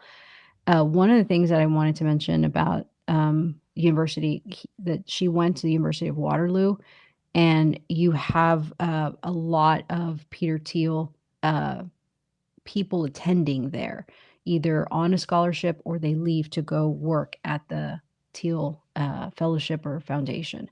So University of Waterloo is kind of like a hotbed for computer geeks, nerds, whatever. You get a lot of people coming in with huge scholarships or not even finishing because they get recruited out, especially by Thiel Fellowship, Palantir, whatever. They will pull people out and offer them $100,000, however many, and just to get them to transition and work somewhere else. Or they'll do an internship or whatever. But University of Waterloo is pretty big with that. And Ophelia Felix was going there.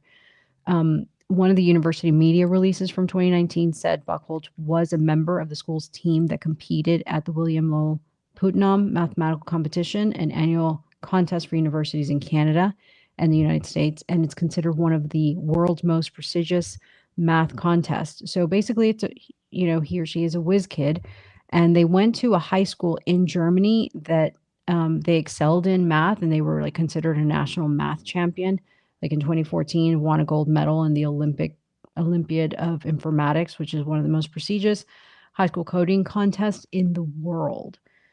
So another thing I wanted to kind of insert in here was that I read like a Reddit thread on Ophelia, and they had said they claimed to have known her in college or whatever. And they said that She was on a full ride. She was extremely intelligent, and she was borderline genius with mathematics. So Buchhold's LinkedIn entry said that she studied pure mathematics, and online records show that she was involved in the university's computer science club as an executive member, although a fellow executive member of the club at the time said that Buchhold was not well known to him or others that he knew there. According to the reports, Ophelia earned a scholarship to study pure mathematics at the University of Waterloo, Canada, kind of like what I was saying. And that college friends said that she was passionate about math, fun and positive, member of computer science club, and we already talked about all that. And that she was a type of people that basically read math books for fun or did math on a chalkboard for fun. So in 2018 Facebook post, she posted that she donated $5,000 to the Against Malaria Foundation. Here's the Against Malaria Foundation all over again. And I wonder, and Nick and I were talking about this, I wonder if this is something like a forum or something, and people say, hey, you should donate to this place, or hey, are you effective altruism? This is why, because she goes on this rant with one of her friends and says, I'm only going to give my money to where it's going to make the most difference to the most amount of people. I mean, almost like, parodying the thing. And you have all these other people in this whole collective that are also donating to that almost exact foundation. Buchhold graduated in 2019. She interned at Jane Street Capital, New York, which is an elite quantitative trading firm in college. Then she goes on to graduate from Waterloo with honors. And it is at this point that she transitioned to female after college. So. Buchholz's now deleted LinkedIn profile says he worked in the New York office of Tower Research Capital, the high-frequency trading firm. He joined Tower in October of 2021 following 2 years at Radix Trading. His current job at the time of the shooting on his profile was a quantitative trader at Tower Research Capital in New York City. Calls and emails from National Post to Tower asking for information about Buchholz and to confirm his position have gone unanswered several days. Yeah, to like what Nick had said, I mean, basically it's a quantitative trader job, and she's just using, complex mathematical models to look at which investment opportunities are the best. And they said something like she was making like $500,000 a year working at that NYC firm. And so in 2022, she had a conversation with an AI researcher at one of the Berkeley Rationalist scene conferences. And that she said that, Buchholz was bright and she was very smart, but it was a little bit weird and socially awkward. And I'm like, but aren't many people like in that field like that already, So I don't know if that's like a true assessment. But so they hung out over several times a year, and that discussions always were centered around Ziz, or from Ophelia's side, and that Buchholz was enthralled with most of Zizian tenets, the importance of altruism and veganism, and that Ophelia really wasn't bothered by the importance of retribution under certain circumstances, which I guess kind of like with Curtis Lind, this girl, the AI researcher, said that she had told Ophelia to steer clear of Ziz because she had already heard of other things and that they were already considered a death cult at that point. So Ophelia lived in New Jersey, apparently had this, like apartment, and was a network for transgendered women. So I don't know if it's like a collective or a pool of people that are working in these areas and, basically all get together. But a friend of hers and her roommate basically talked about how she had this job, and that Ophelia's day revolved around super micromanaged decisions, and that they were constantly gauging her state of mind to make sure it was in the right place and to optimally perform for work. And I'm like, who was making these decisions? Who was analyzing all of that? That's very interesting to kind of insert that into the narrative. According to friends, Buchholz made more money than most, but she only spent 10% of her pre-tax income and donated a significant amount to charity, one of them being the malaria one. She's considered an effective altruist, donating much of what she earned to causes with largest impact. And then in the spring of 2023, she goes dark. She retreats from friends, takes long periods of time talking on the phone. And she doesn't want to tell anybody who she's talking on the phone. And then she started to take weekend flights to undisclosed locations. And then ultimately in November 2023, she took a flight out of Newark and basically cut off friends, family, anyone she knew. May I say, the tower symbol and company, as you're talking, it reminds me of like the evil company from RoboCop. But Right. also, Yeah. as I'm looking at the symbol, it is the snakes wrapping around the staff. What is the obvious three squares? Oh, I like that. Yeah, Is also two swirling snakes if you look at it long enough, I guess. I'm clearly in the wrong business with all these folks buying these malaria nets. A lot of malaria nets getting purchased here. Makes you wonder what's really going on with all that. that's gonna be the new grift. Right. Mhm. Well, it also there are certain levels of the military that is in charge of high-end weapons and so forth, and they are watched. Like it sounded like this guy was watched by that company. What kind of pills are you taking, and what is your mind state? Did you get into an argument this way on to work type of thing, like looking at everything? So it sounds like he was doing some very sensitive stuff. Agreed. Yeah. All right. So yeah, I guess next slide here. Teresa Youngblood, May of 2024. Teresa Youngblood's parents report her missing in Seattle after she sends her mother emails saying she has moved in with a friend and changed her number. A little bit about Teresa Youngblood. She went to the University of Washington. She attended the prestigious Lakeside School in North Seattle. In November, she applied for a marriage license with Maximilian Snyder, who is facing charges for fatally stabbing a man in Northern California. Lind. Notably, Snyder is also an alumni of the Lakeside School.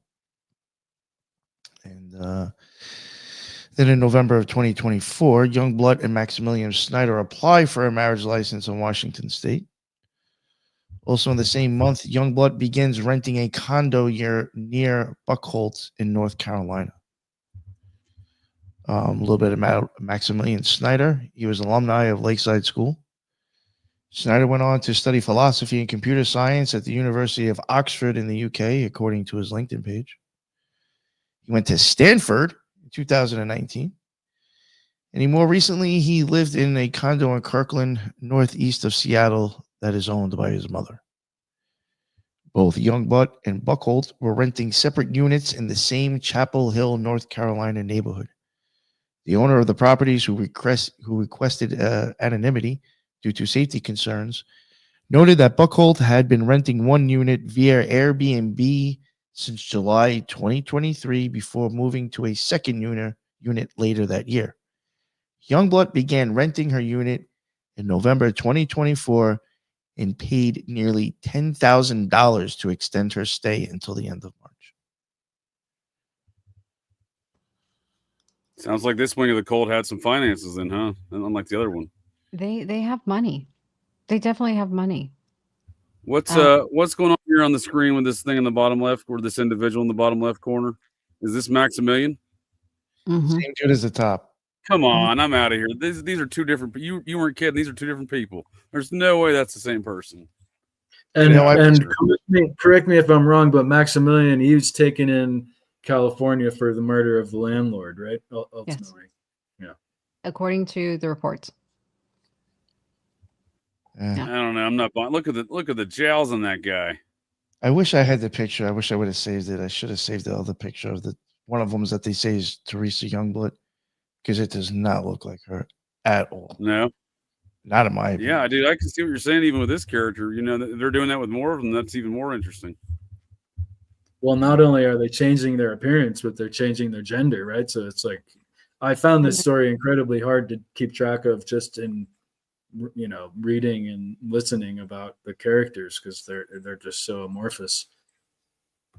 That's a perfect word to use. I mean, Yeah. assuming this isn't a. Oh, go ahead, Lisa. I'm sorry. No, that's it. Assuming this isn't a digitally enhanced photograph because the eyebrows clearly look the same, but like, I'm just not buying this is the same character. This is two different people.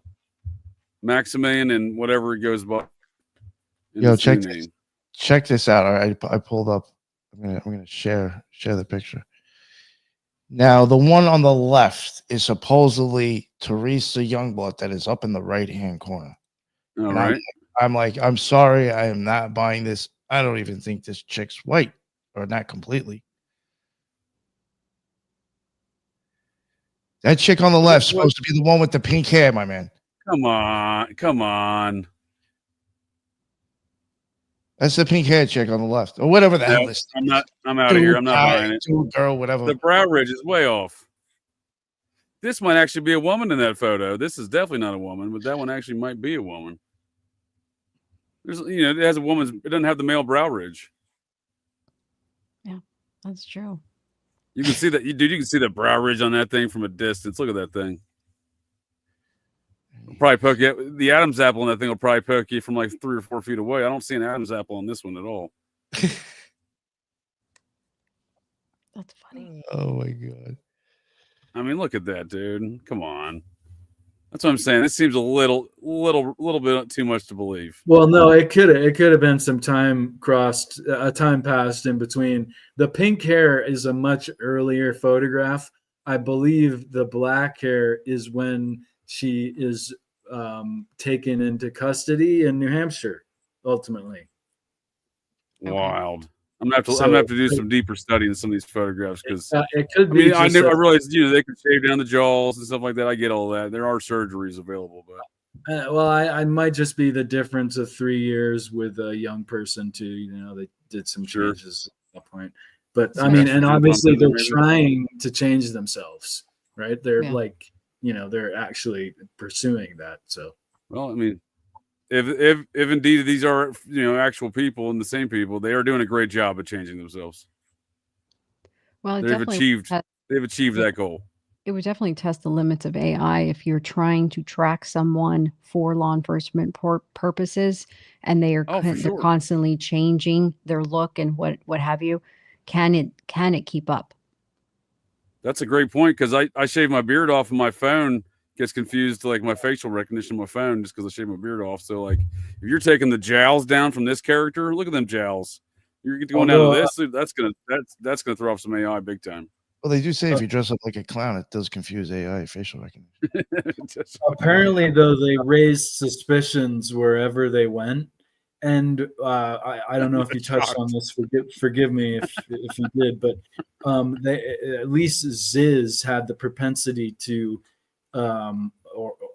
dress up like a Jedi, and thought of himself as a Sith, and would have on overcoats, if not trench coats, and maybe the others kind of might have copied this to an extent.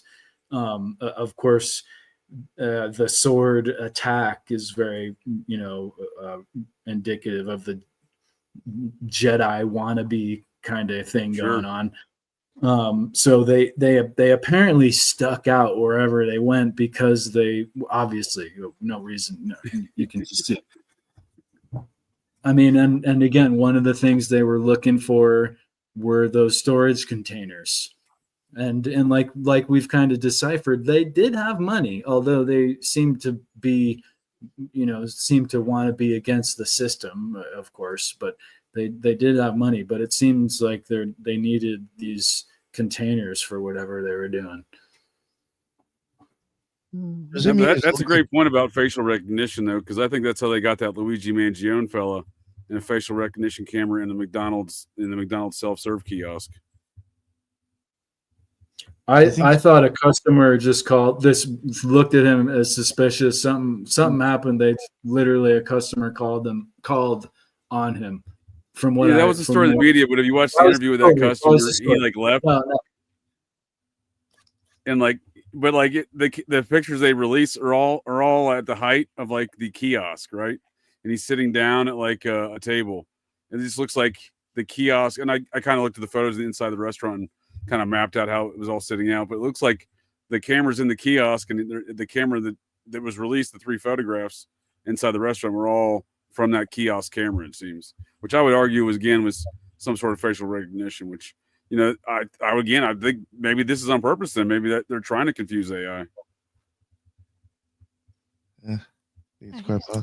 I saw that he had. I could be mistaken, but they just released some paperwork on his possessions on arrest, and he had like, yeah, and I think he had like $7,000 on him.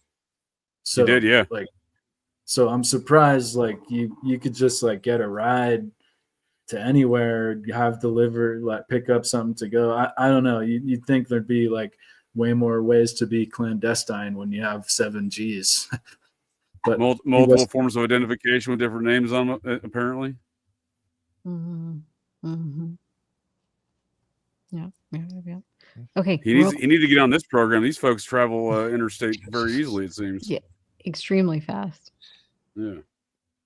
So Youngblood and Buckhold both check into a hotel in Lyndonville, Vermont on January 14th. And the investigators put the pair under surveillance after a hotel worker reports concerns about their all-black tactical clothing and the gun Youngblood was carrying.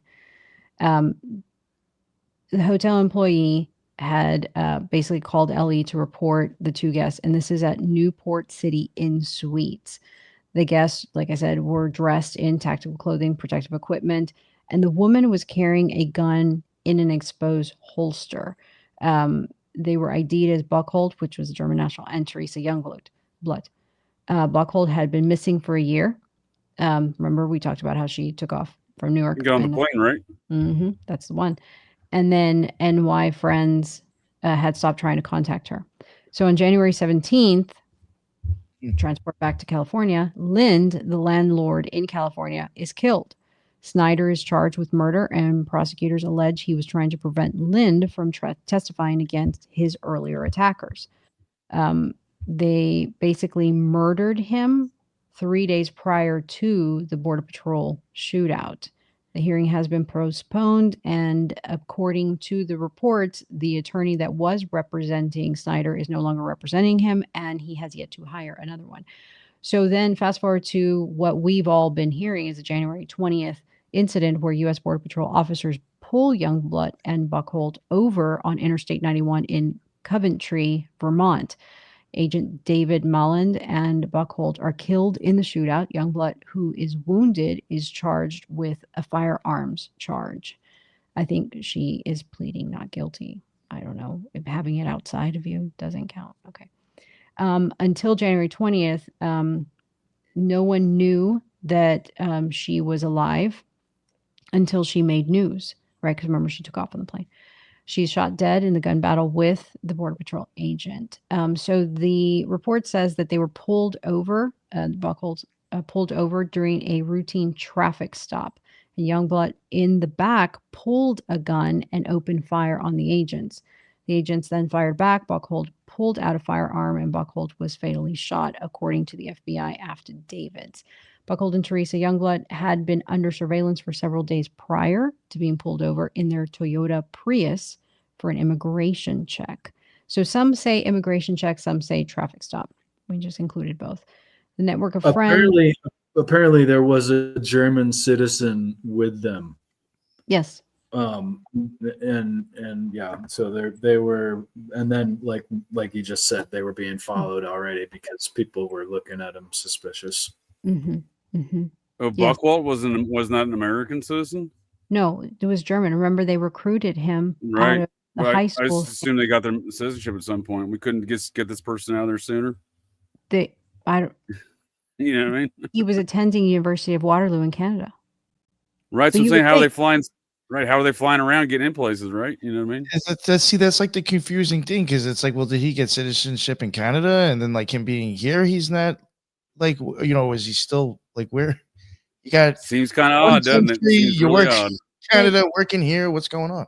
But maybe he was their money connection. He might have been there to fund their next place in Vermont.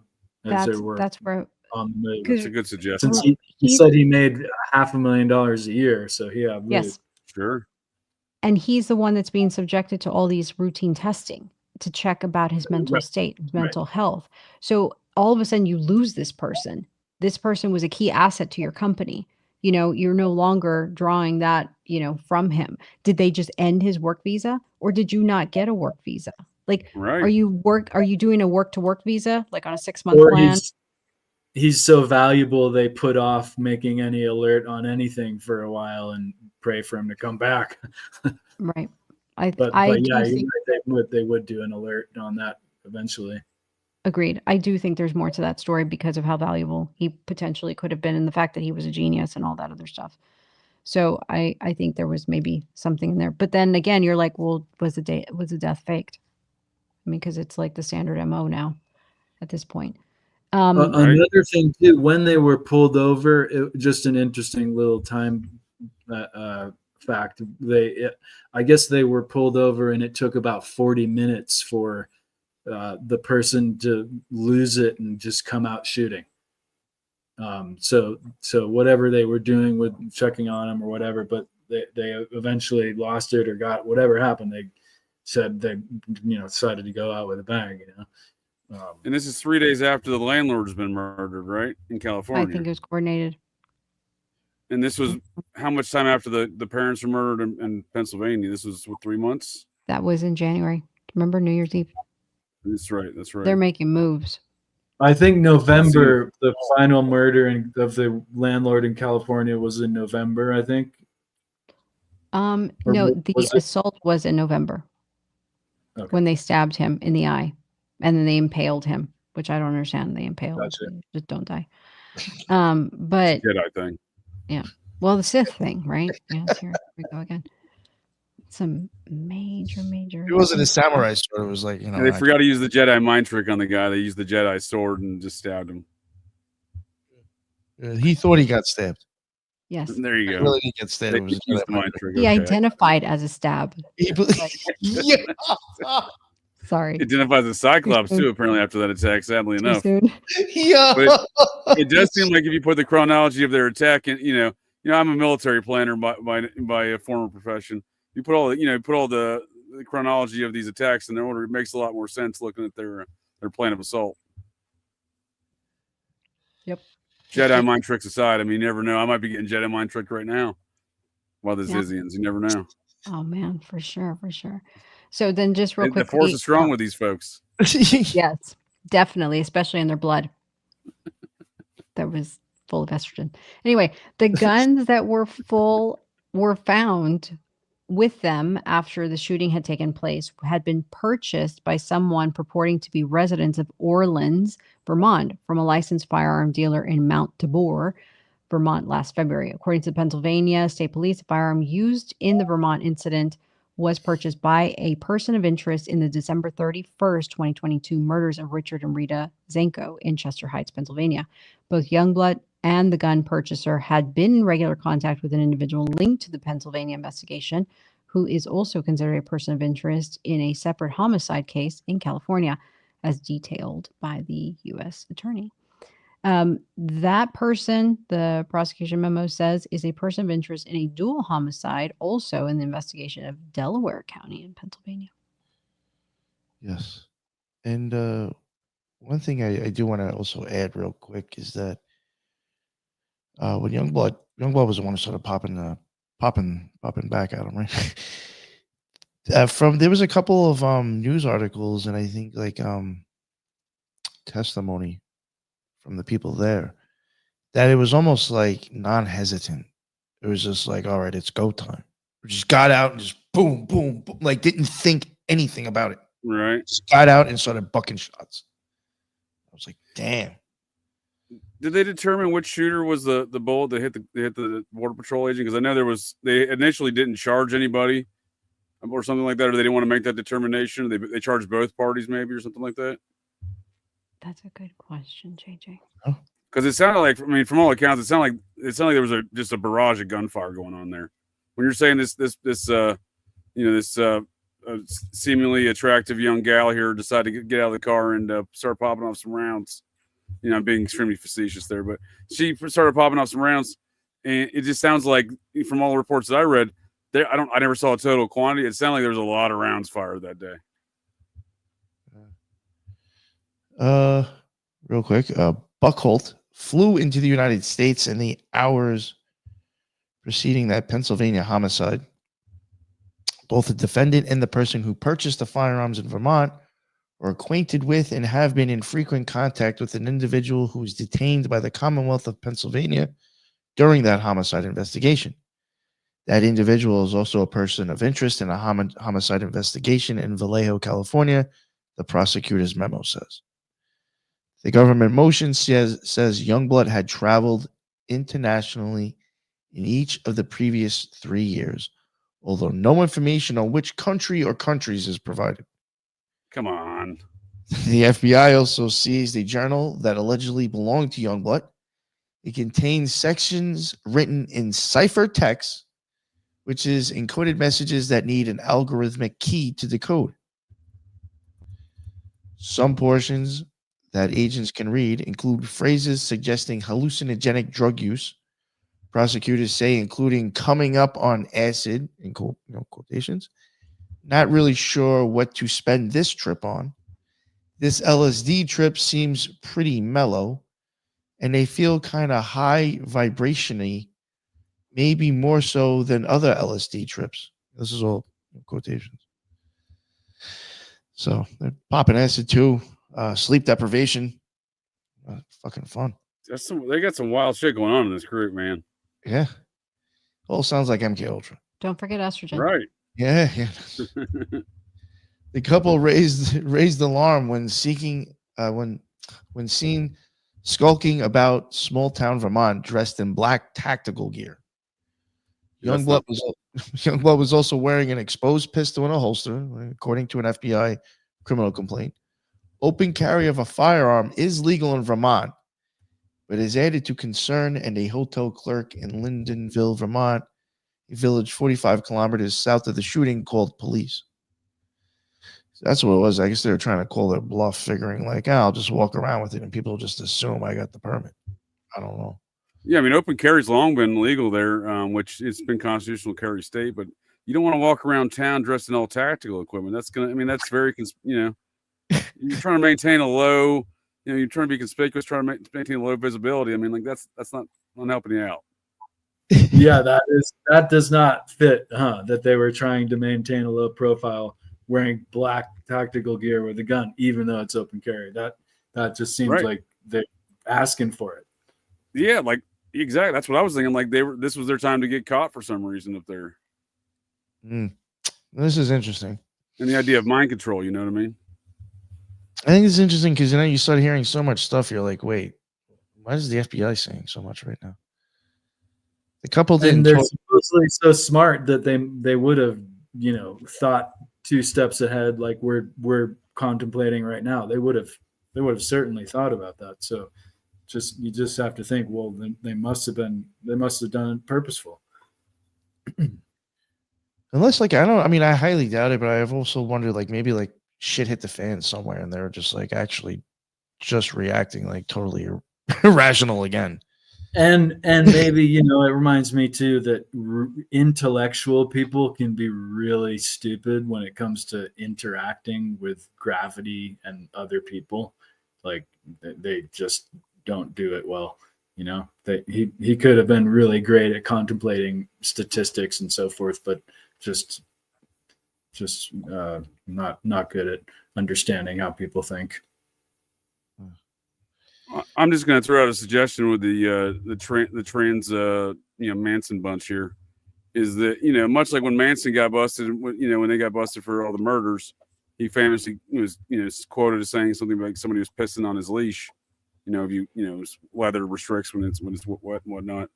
That that he knew somebody was pulling him back into jail and that he had served his purpose. And to some degree, with all these events going on across the United States with this group, it seems like there was some triggering or precipitating event that caused maybe these folks to get pulled in, maybe not to prison necessarily, or to whatever outfit that's letting this shit happen. And I mean, who knows what else they did, right? I mean, probably the authorities they might have an inkling of other things might be connected, which it sounds like, but who knows what else they did that they haven't put connection on. I think that's a great question. Yeah, it sounds like there's a litany of options and availability of options. That you got this one person disappearing for a year. What do they do? Buckholt and Lesota seems like he's in this traveling at will, even though he's dead.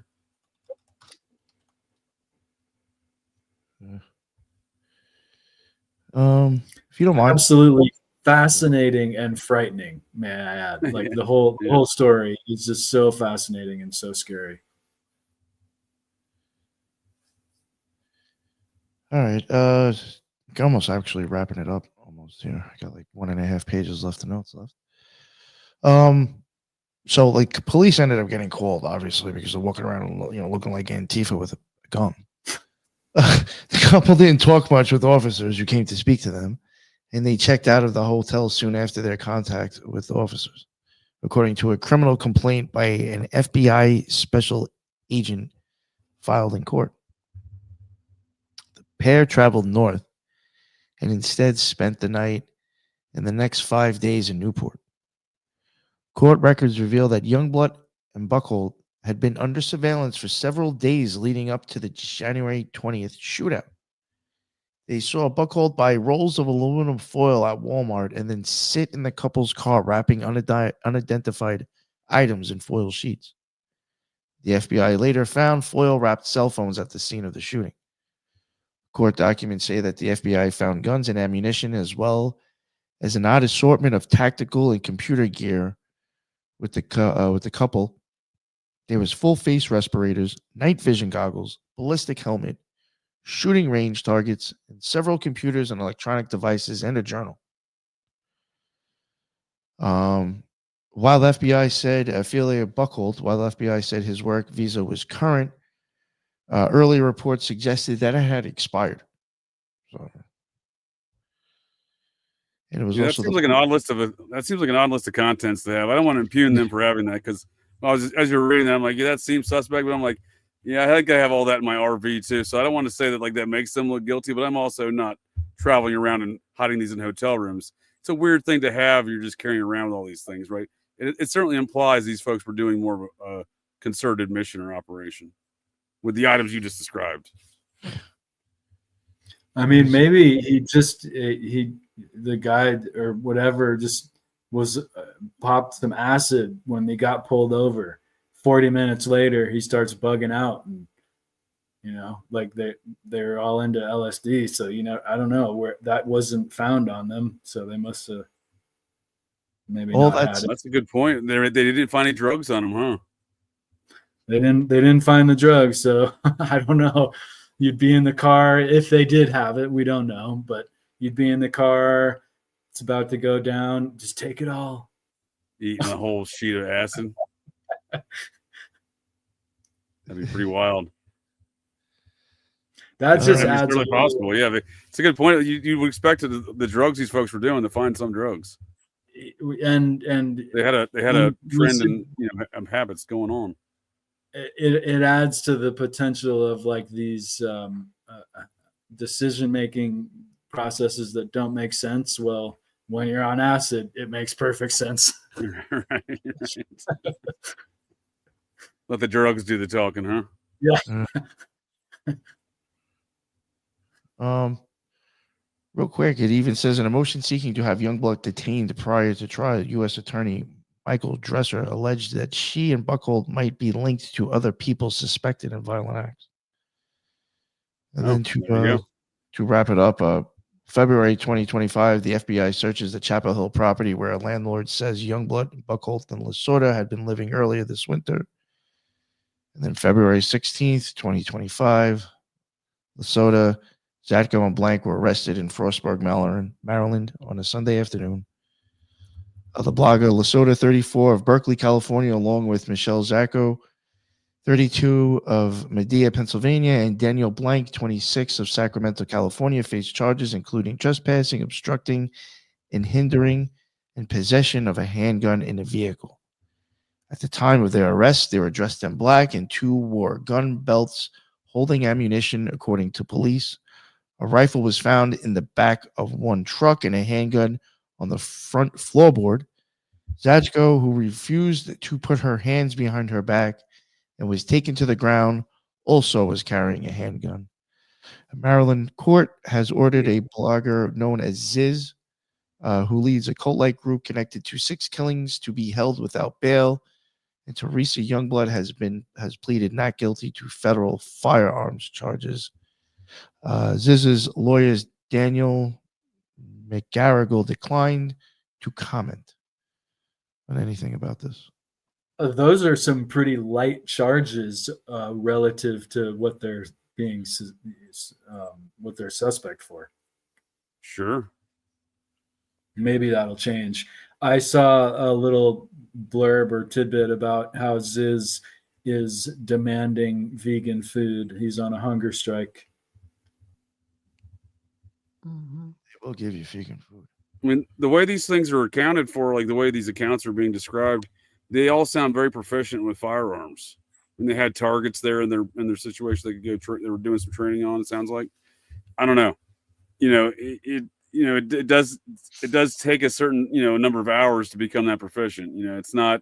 I don't know if folks want to be like, oh, they learned it in video games. All right, great, but that's not the muscle memory of actually firing the weapon and keeping it on target, etc. So there's a certain extent you can gain benefits from video games, but these folks are clearly proficient in these from the way it's being described. They're proficient in these firearms. Is it just me, or isn't ammunition expensive nowadays? It is, yeah. Extremely expensive. And yet they're wearing it like cosplay. Yeah, and sometimes scarce too. Every so often some rifle rounds stuff will become hard to find. Even gas to travel across the country is, it's not nothing anyway. Right. Somebody's financing this whole hot dog stand. Yeah. Pun intended. Well, they used to have hot dogs. They chopped them off. Yeah. What the hell? So yeah, that is the Zizian death cult. So it's wild. Yeah.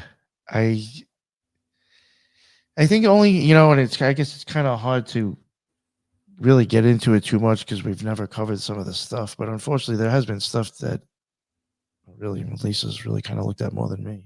But she's shown me. But I do, silly as it sounds, do really question the connections to Peter Thiel stuff.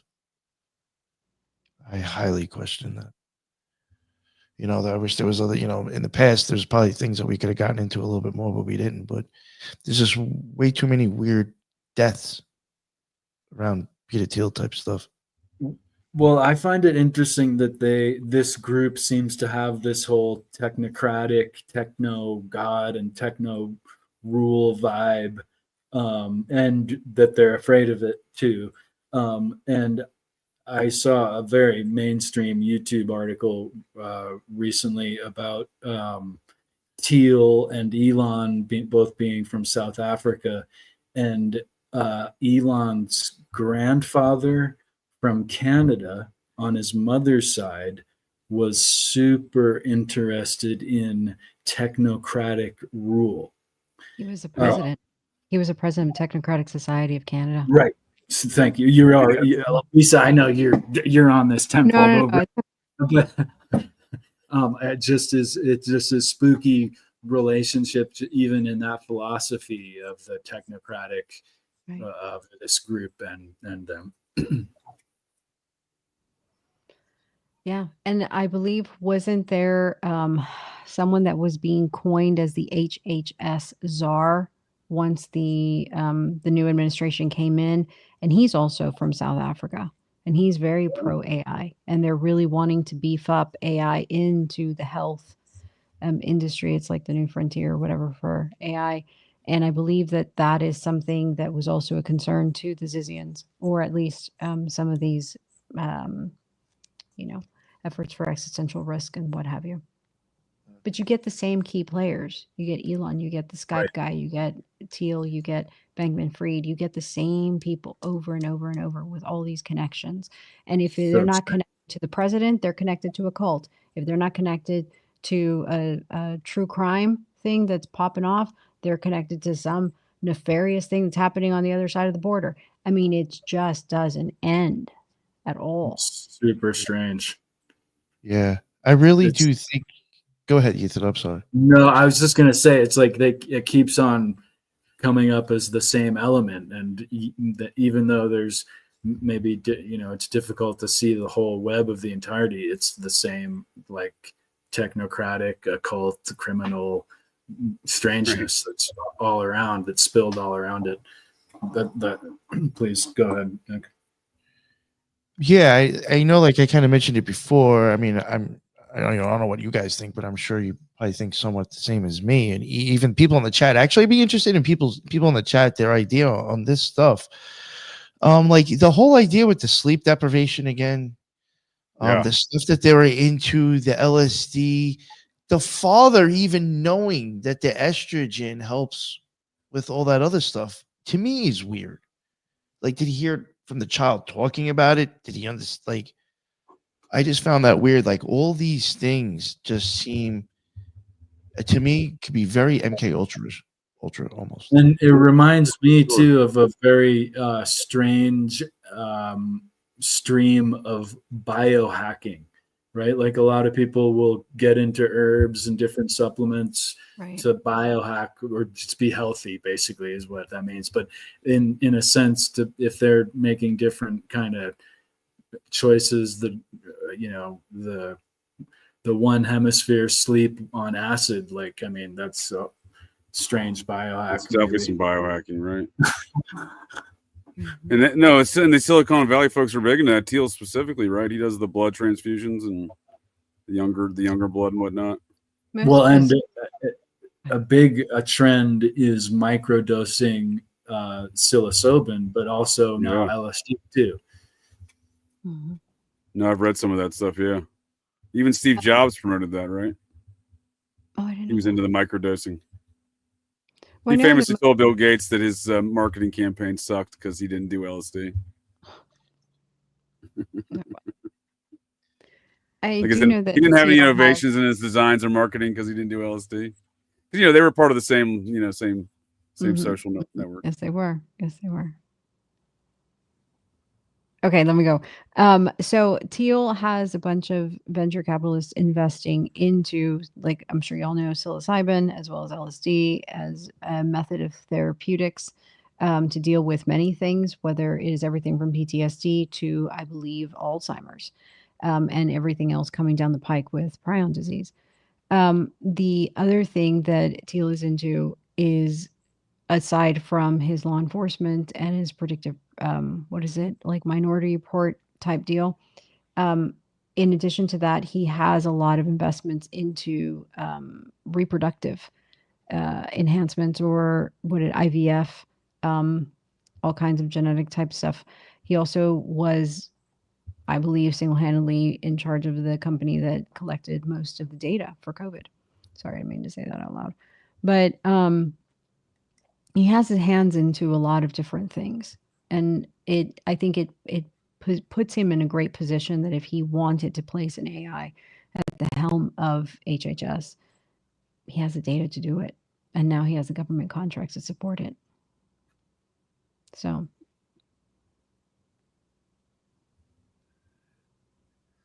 It certainly paints a dark picture with all this AI stuff, especially when you're, they're even folks like Elon Musk, who was telling Jordan Peterson recently that he's, basically threatening and invoking the new gods from Memphis, Tennessee, in his supercomputing center, like the old gods from ancient Egypt, whatever he means by that. Mm-hmm, mm-hmm. And again, it was when I was doing this, JJ, is when I was like, yo, wouldn't it make sense because of how invested Teal and Bankman-Fried are in some of these companies to maybe see him and Epstein not be around anymore? No, I think that's a great thought. I think that there's probably something to that for sure. Because this, obviously the growing value of AI. I mean, in a sense, there's no longer real estate speculation in a sense, right? The new real estate speculators are the folks you just named off there, Lisa, these digital AI, overlords. And that's the new real estate space, this digital space that they're trying to conquer and own, right? So, that's a good point you bring up about the AI stuff, because I think there is a lot more to that. And like, I don't know, looking at this, like I don't like AI in general, but you know, I have a lot of thoughts about AI and all this, you know, technology nonsense. But you know, looking at this group here, like I'm, you know, at least we have a very sane, very rational group, very stable group of young gals here that are training AI, you know, so we can rest assured that at least we don't have fucking nut jobs that are programming this AI to do nut job things, right? That data point is not Oh, going to that's be exactly what we have going on. My apologies. These people are Looney Tunes. How are they going to make an AI that's not Looney Tunes, right? Mm-hmm. Mm-hmm. That's just the way. That's the way I look at it, you know. Yeah, I'm definitely a Connor fan. You keep on seeing these stories about the experiments that they're running with AI. One I saw the other day, when the AI system was losing, it tended to cheat. There you go. So yeah, it lacks ethics, huh? And you know, don't they say the same thing about dogs and cats? Like they're not really their own manner. They are the manner of their owner. And so Sure. like an owner will be like, oh, you're making my dog upset. And no, you're pulling on your dog's leash and he sees that you're upset, type of thing. Feeding off the energy of freaking out and stuff. You know, so there's we get into the concept of Frankenstein then. That's a good way to look at it, though. It is kind of it's the pet, right? That they're making, it's feeding off the energy of whoever's building it or whatever. But a number of years ago, MIT intentionally built a psychopathic AI based on the character Norman Bates from the film Psycho. There's some dark shit that goes on in this AI world. It doesn't, you know, I don't understand it. It's weird. I guess before we wrap it up, I did want to mention it too. I mean, I know it's got a little bit more coverage now, but I even do find it weird how this whole thing really isn't that too well known. It wasn't even until recently to like really that many news outlets were even covering it. Well, if you noticed in the chat, Dr. Inferno, he's a routine guest on Operation GCD. He Dementi Mori is a chat name there. He mentioned that he just covered this on the Farm podcast with Recluse over there on the farm, and he mentioned the you know, some of the details you all had here tonight were different than that. He hadn't heard those details yet either. So, and a lot of this stuff's new to me. But you know, I had caught some of the coverage. But yeah, you're right. It's not very in depth. It's certainly not a lot of focus on it. You know what I mean? Yeah. But yeah, so you know, he said he learned a few things too. So I thought that was pretty interesting. Awesome. Here at the Occult Rejects, we have our own research department. Yeah. I think maybe part of it too is it's so disturbing in its nature, but it's also, you know, so hard to write about. Like, right. who is this again? Like, I can't do this. Exactly. There is something to that. There is something to that. That's why I declared Bruce Jenner. Oh, good. Yeah. No, please. No, I was saying I always joke Bruce Jenner's a legal genius because right when he's about to get charged with manslaughter, he changed his name to Caitlyn Jenner. How do you charge him for that, right? How do you know what I mean? How do you bring that to court, right? Mm-hmm. So there is something to that, you know, the reporting on it, the charging these people, like the changing of the names. You know, there is something to that for sure. Agreed. All right. Well, I think I'll wrap it up. Ethan, real quick, since you weren't here at the beginning, I would like to give you the chance to plug yourself. Let everybody know what's up and where they can find you, please. Always an honor to speak with you guys. Lisa, thanks for dropping so much great information, and everyone. I really appreciate this. This is fun. I'm on all the usual internet sites and so forth, and I always appreciate communication. And I write frequently and have a lot of articles out there. So awesome. And thank you very much again. You know, when we had mentioned that there was an occult reject who brought us this topic, it was Ethan. So again, I would like to reiterate that. So Ethan, thank you very much for giving me endless hours of stuff to look at for the last week. You know, definitely sent me down a rabbit hole. You know, there was even times I was texting and I was like, "Yo, this stuff is crazy." Seriously spooky. Yeah, and it keeps going. Yeah, for sure. Yeah, there was more. I mean, I'll be totally honest with you. There was stuff I was erasing as we were going because I just wanted to cut down on time. There was more that I could even have covered, but I was just like, I'm not. It's going to be 2.5 hours. But yeah, very interesting. I'm wondering if we'll hear anything else about it, if anything else is tied to it, or if this is just like that's it and nothing really. I don't know. Well, Definitely I don't know if it's related, but I shared that article with you. There was a similar type of person, broadly speaking, that did some kind of or was planning some kind of explosive attack on a Tesla dealership.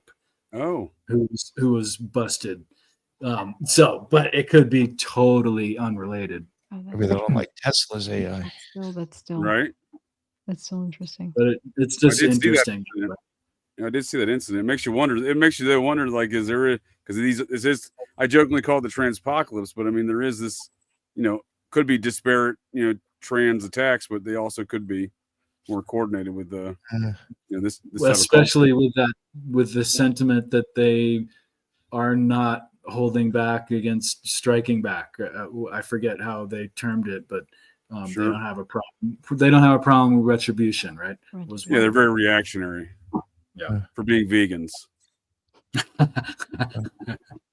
Oh, something I do want to toss in there before I have you wrap it up with your plugs, but something I was going to get into but I never did, and maybe for the people listening out there who look and research stuff, I would be interested in kind of like I do maybe want to look into like some of the last few years. Like, I mean, we've had people like this commit some Absolutely shootings. Maybe not even even if they're not even like these people, just any of these random weird crimes. I'm wondering to see if any of them go back to this MIRI, this think stuff. Because if I do remember correctly, I think I even took it out. Some of these people, I think more than one of them was in think. At one point, I had started wondering if that's where they all met, and it was through MIRI that I think half of them met. But I would just wonder, like, if are any other of them going back to this weird shit with AI? It's a good question. Yeah, I don't know. May not be think or AI, but Adam Lanza was a vegan. Who was Sandy Hook? Who knows? I'm just interested. Got a lot of transit attacks, though. There are a lot of examples of what you're talking about. So, kind of, not really geographically in one spot, literally all over the place. So, I also do, and again, like I do question if it's like some sort of MK Ultra mind control, voice to skull, and like I'm just keeping it real. Unfortunately, I think people that are in this mindset would be real easy to keep manipulating and using. Unfortunately, I'm just keeping it real. So, like, I do wonder if there's something behind that with, like, I've noticed the last 2 years, these types of people popping up doing some weird shit. Absolutely. It seems like the perfect soup too, with the electronic mind control, the psychedelics, the sleep deprivation. You know what I mean? The lack of vitamin B because they can't eat a healthy diet. All of these things in the same soup. You know what I mean? It's a fucking mind control, nightmare. Right. All right, JJ, let everybody know where they can find your amazing work, please, sir. JJ Vance, host of Operation GCD. Appreciate the invite, Nick, Lisa. Always great conversation. Ethan, appreciate you bringing the topic to the table here and your insight as well. This is a very fascinating thing. I mean, it's right in my wheelhouse of interest with the cold activity crime. I'm a bootleg Vermonter, and I'm actually a survivor of the transpocalypse. I nearly got, I'm not gonna say nearly got stabbed, but I'm pretty sure one of these trans maniacs, I know they stalked me, but pretty sure they wanted to stab me and wear my skin as a coat. They would later go on a multi-state stabbing spree themselves. However, I don't think they're connected to this situation, but it makes you wonder.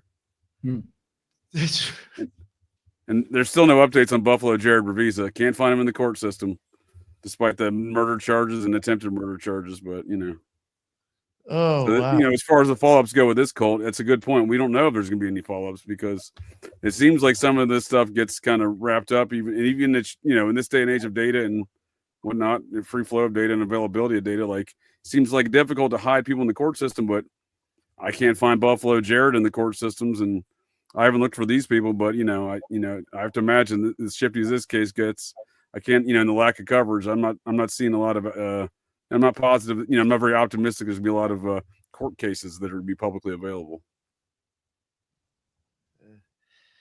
Maybe they moved him over to a mental hospital as well. Yeah. I just hope they keep these people on locks. I don't want all these transpocalypse people breaking out at once or whatever, wherever they're at. You know what I mean?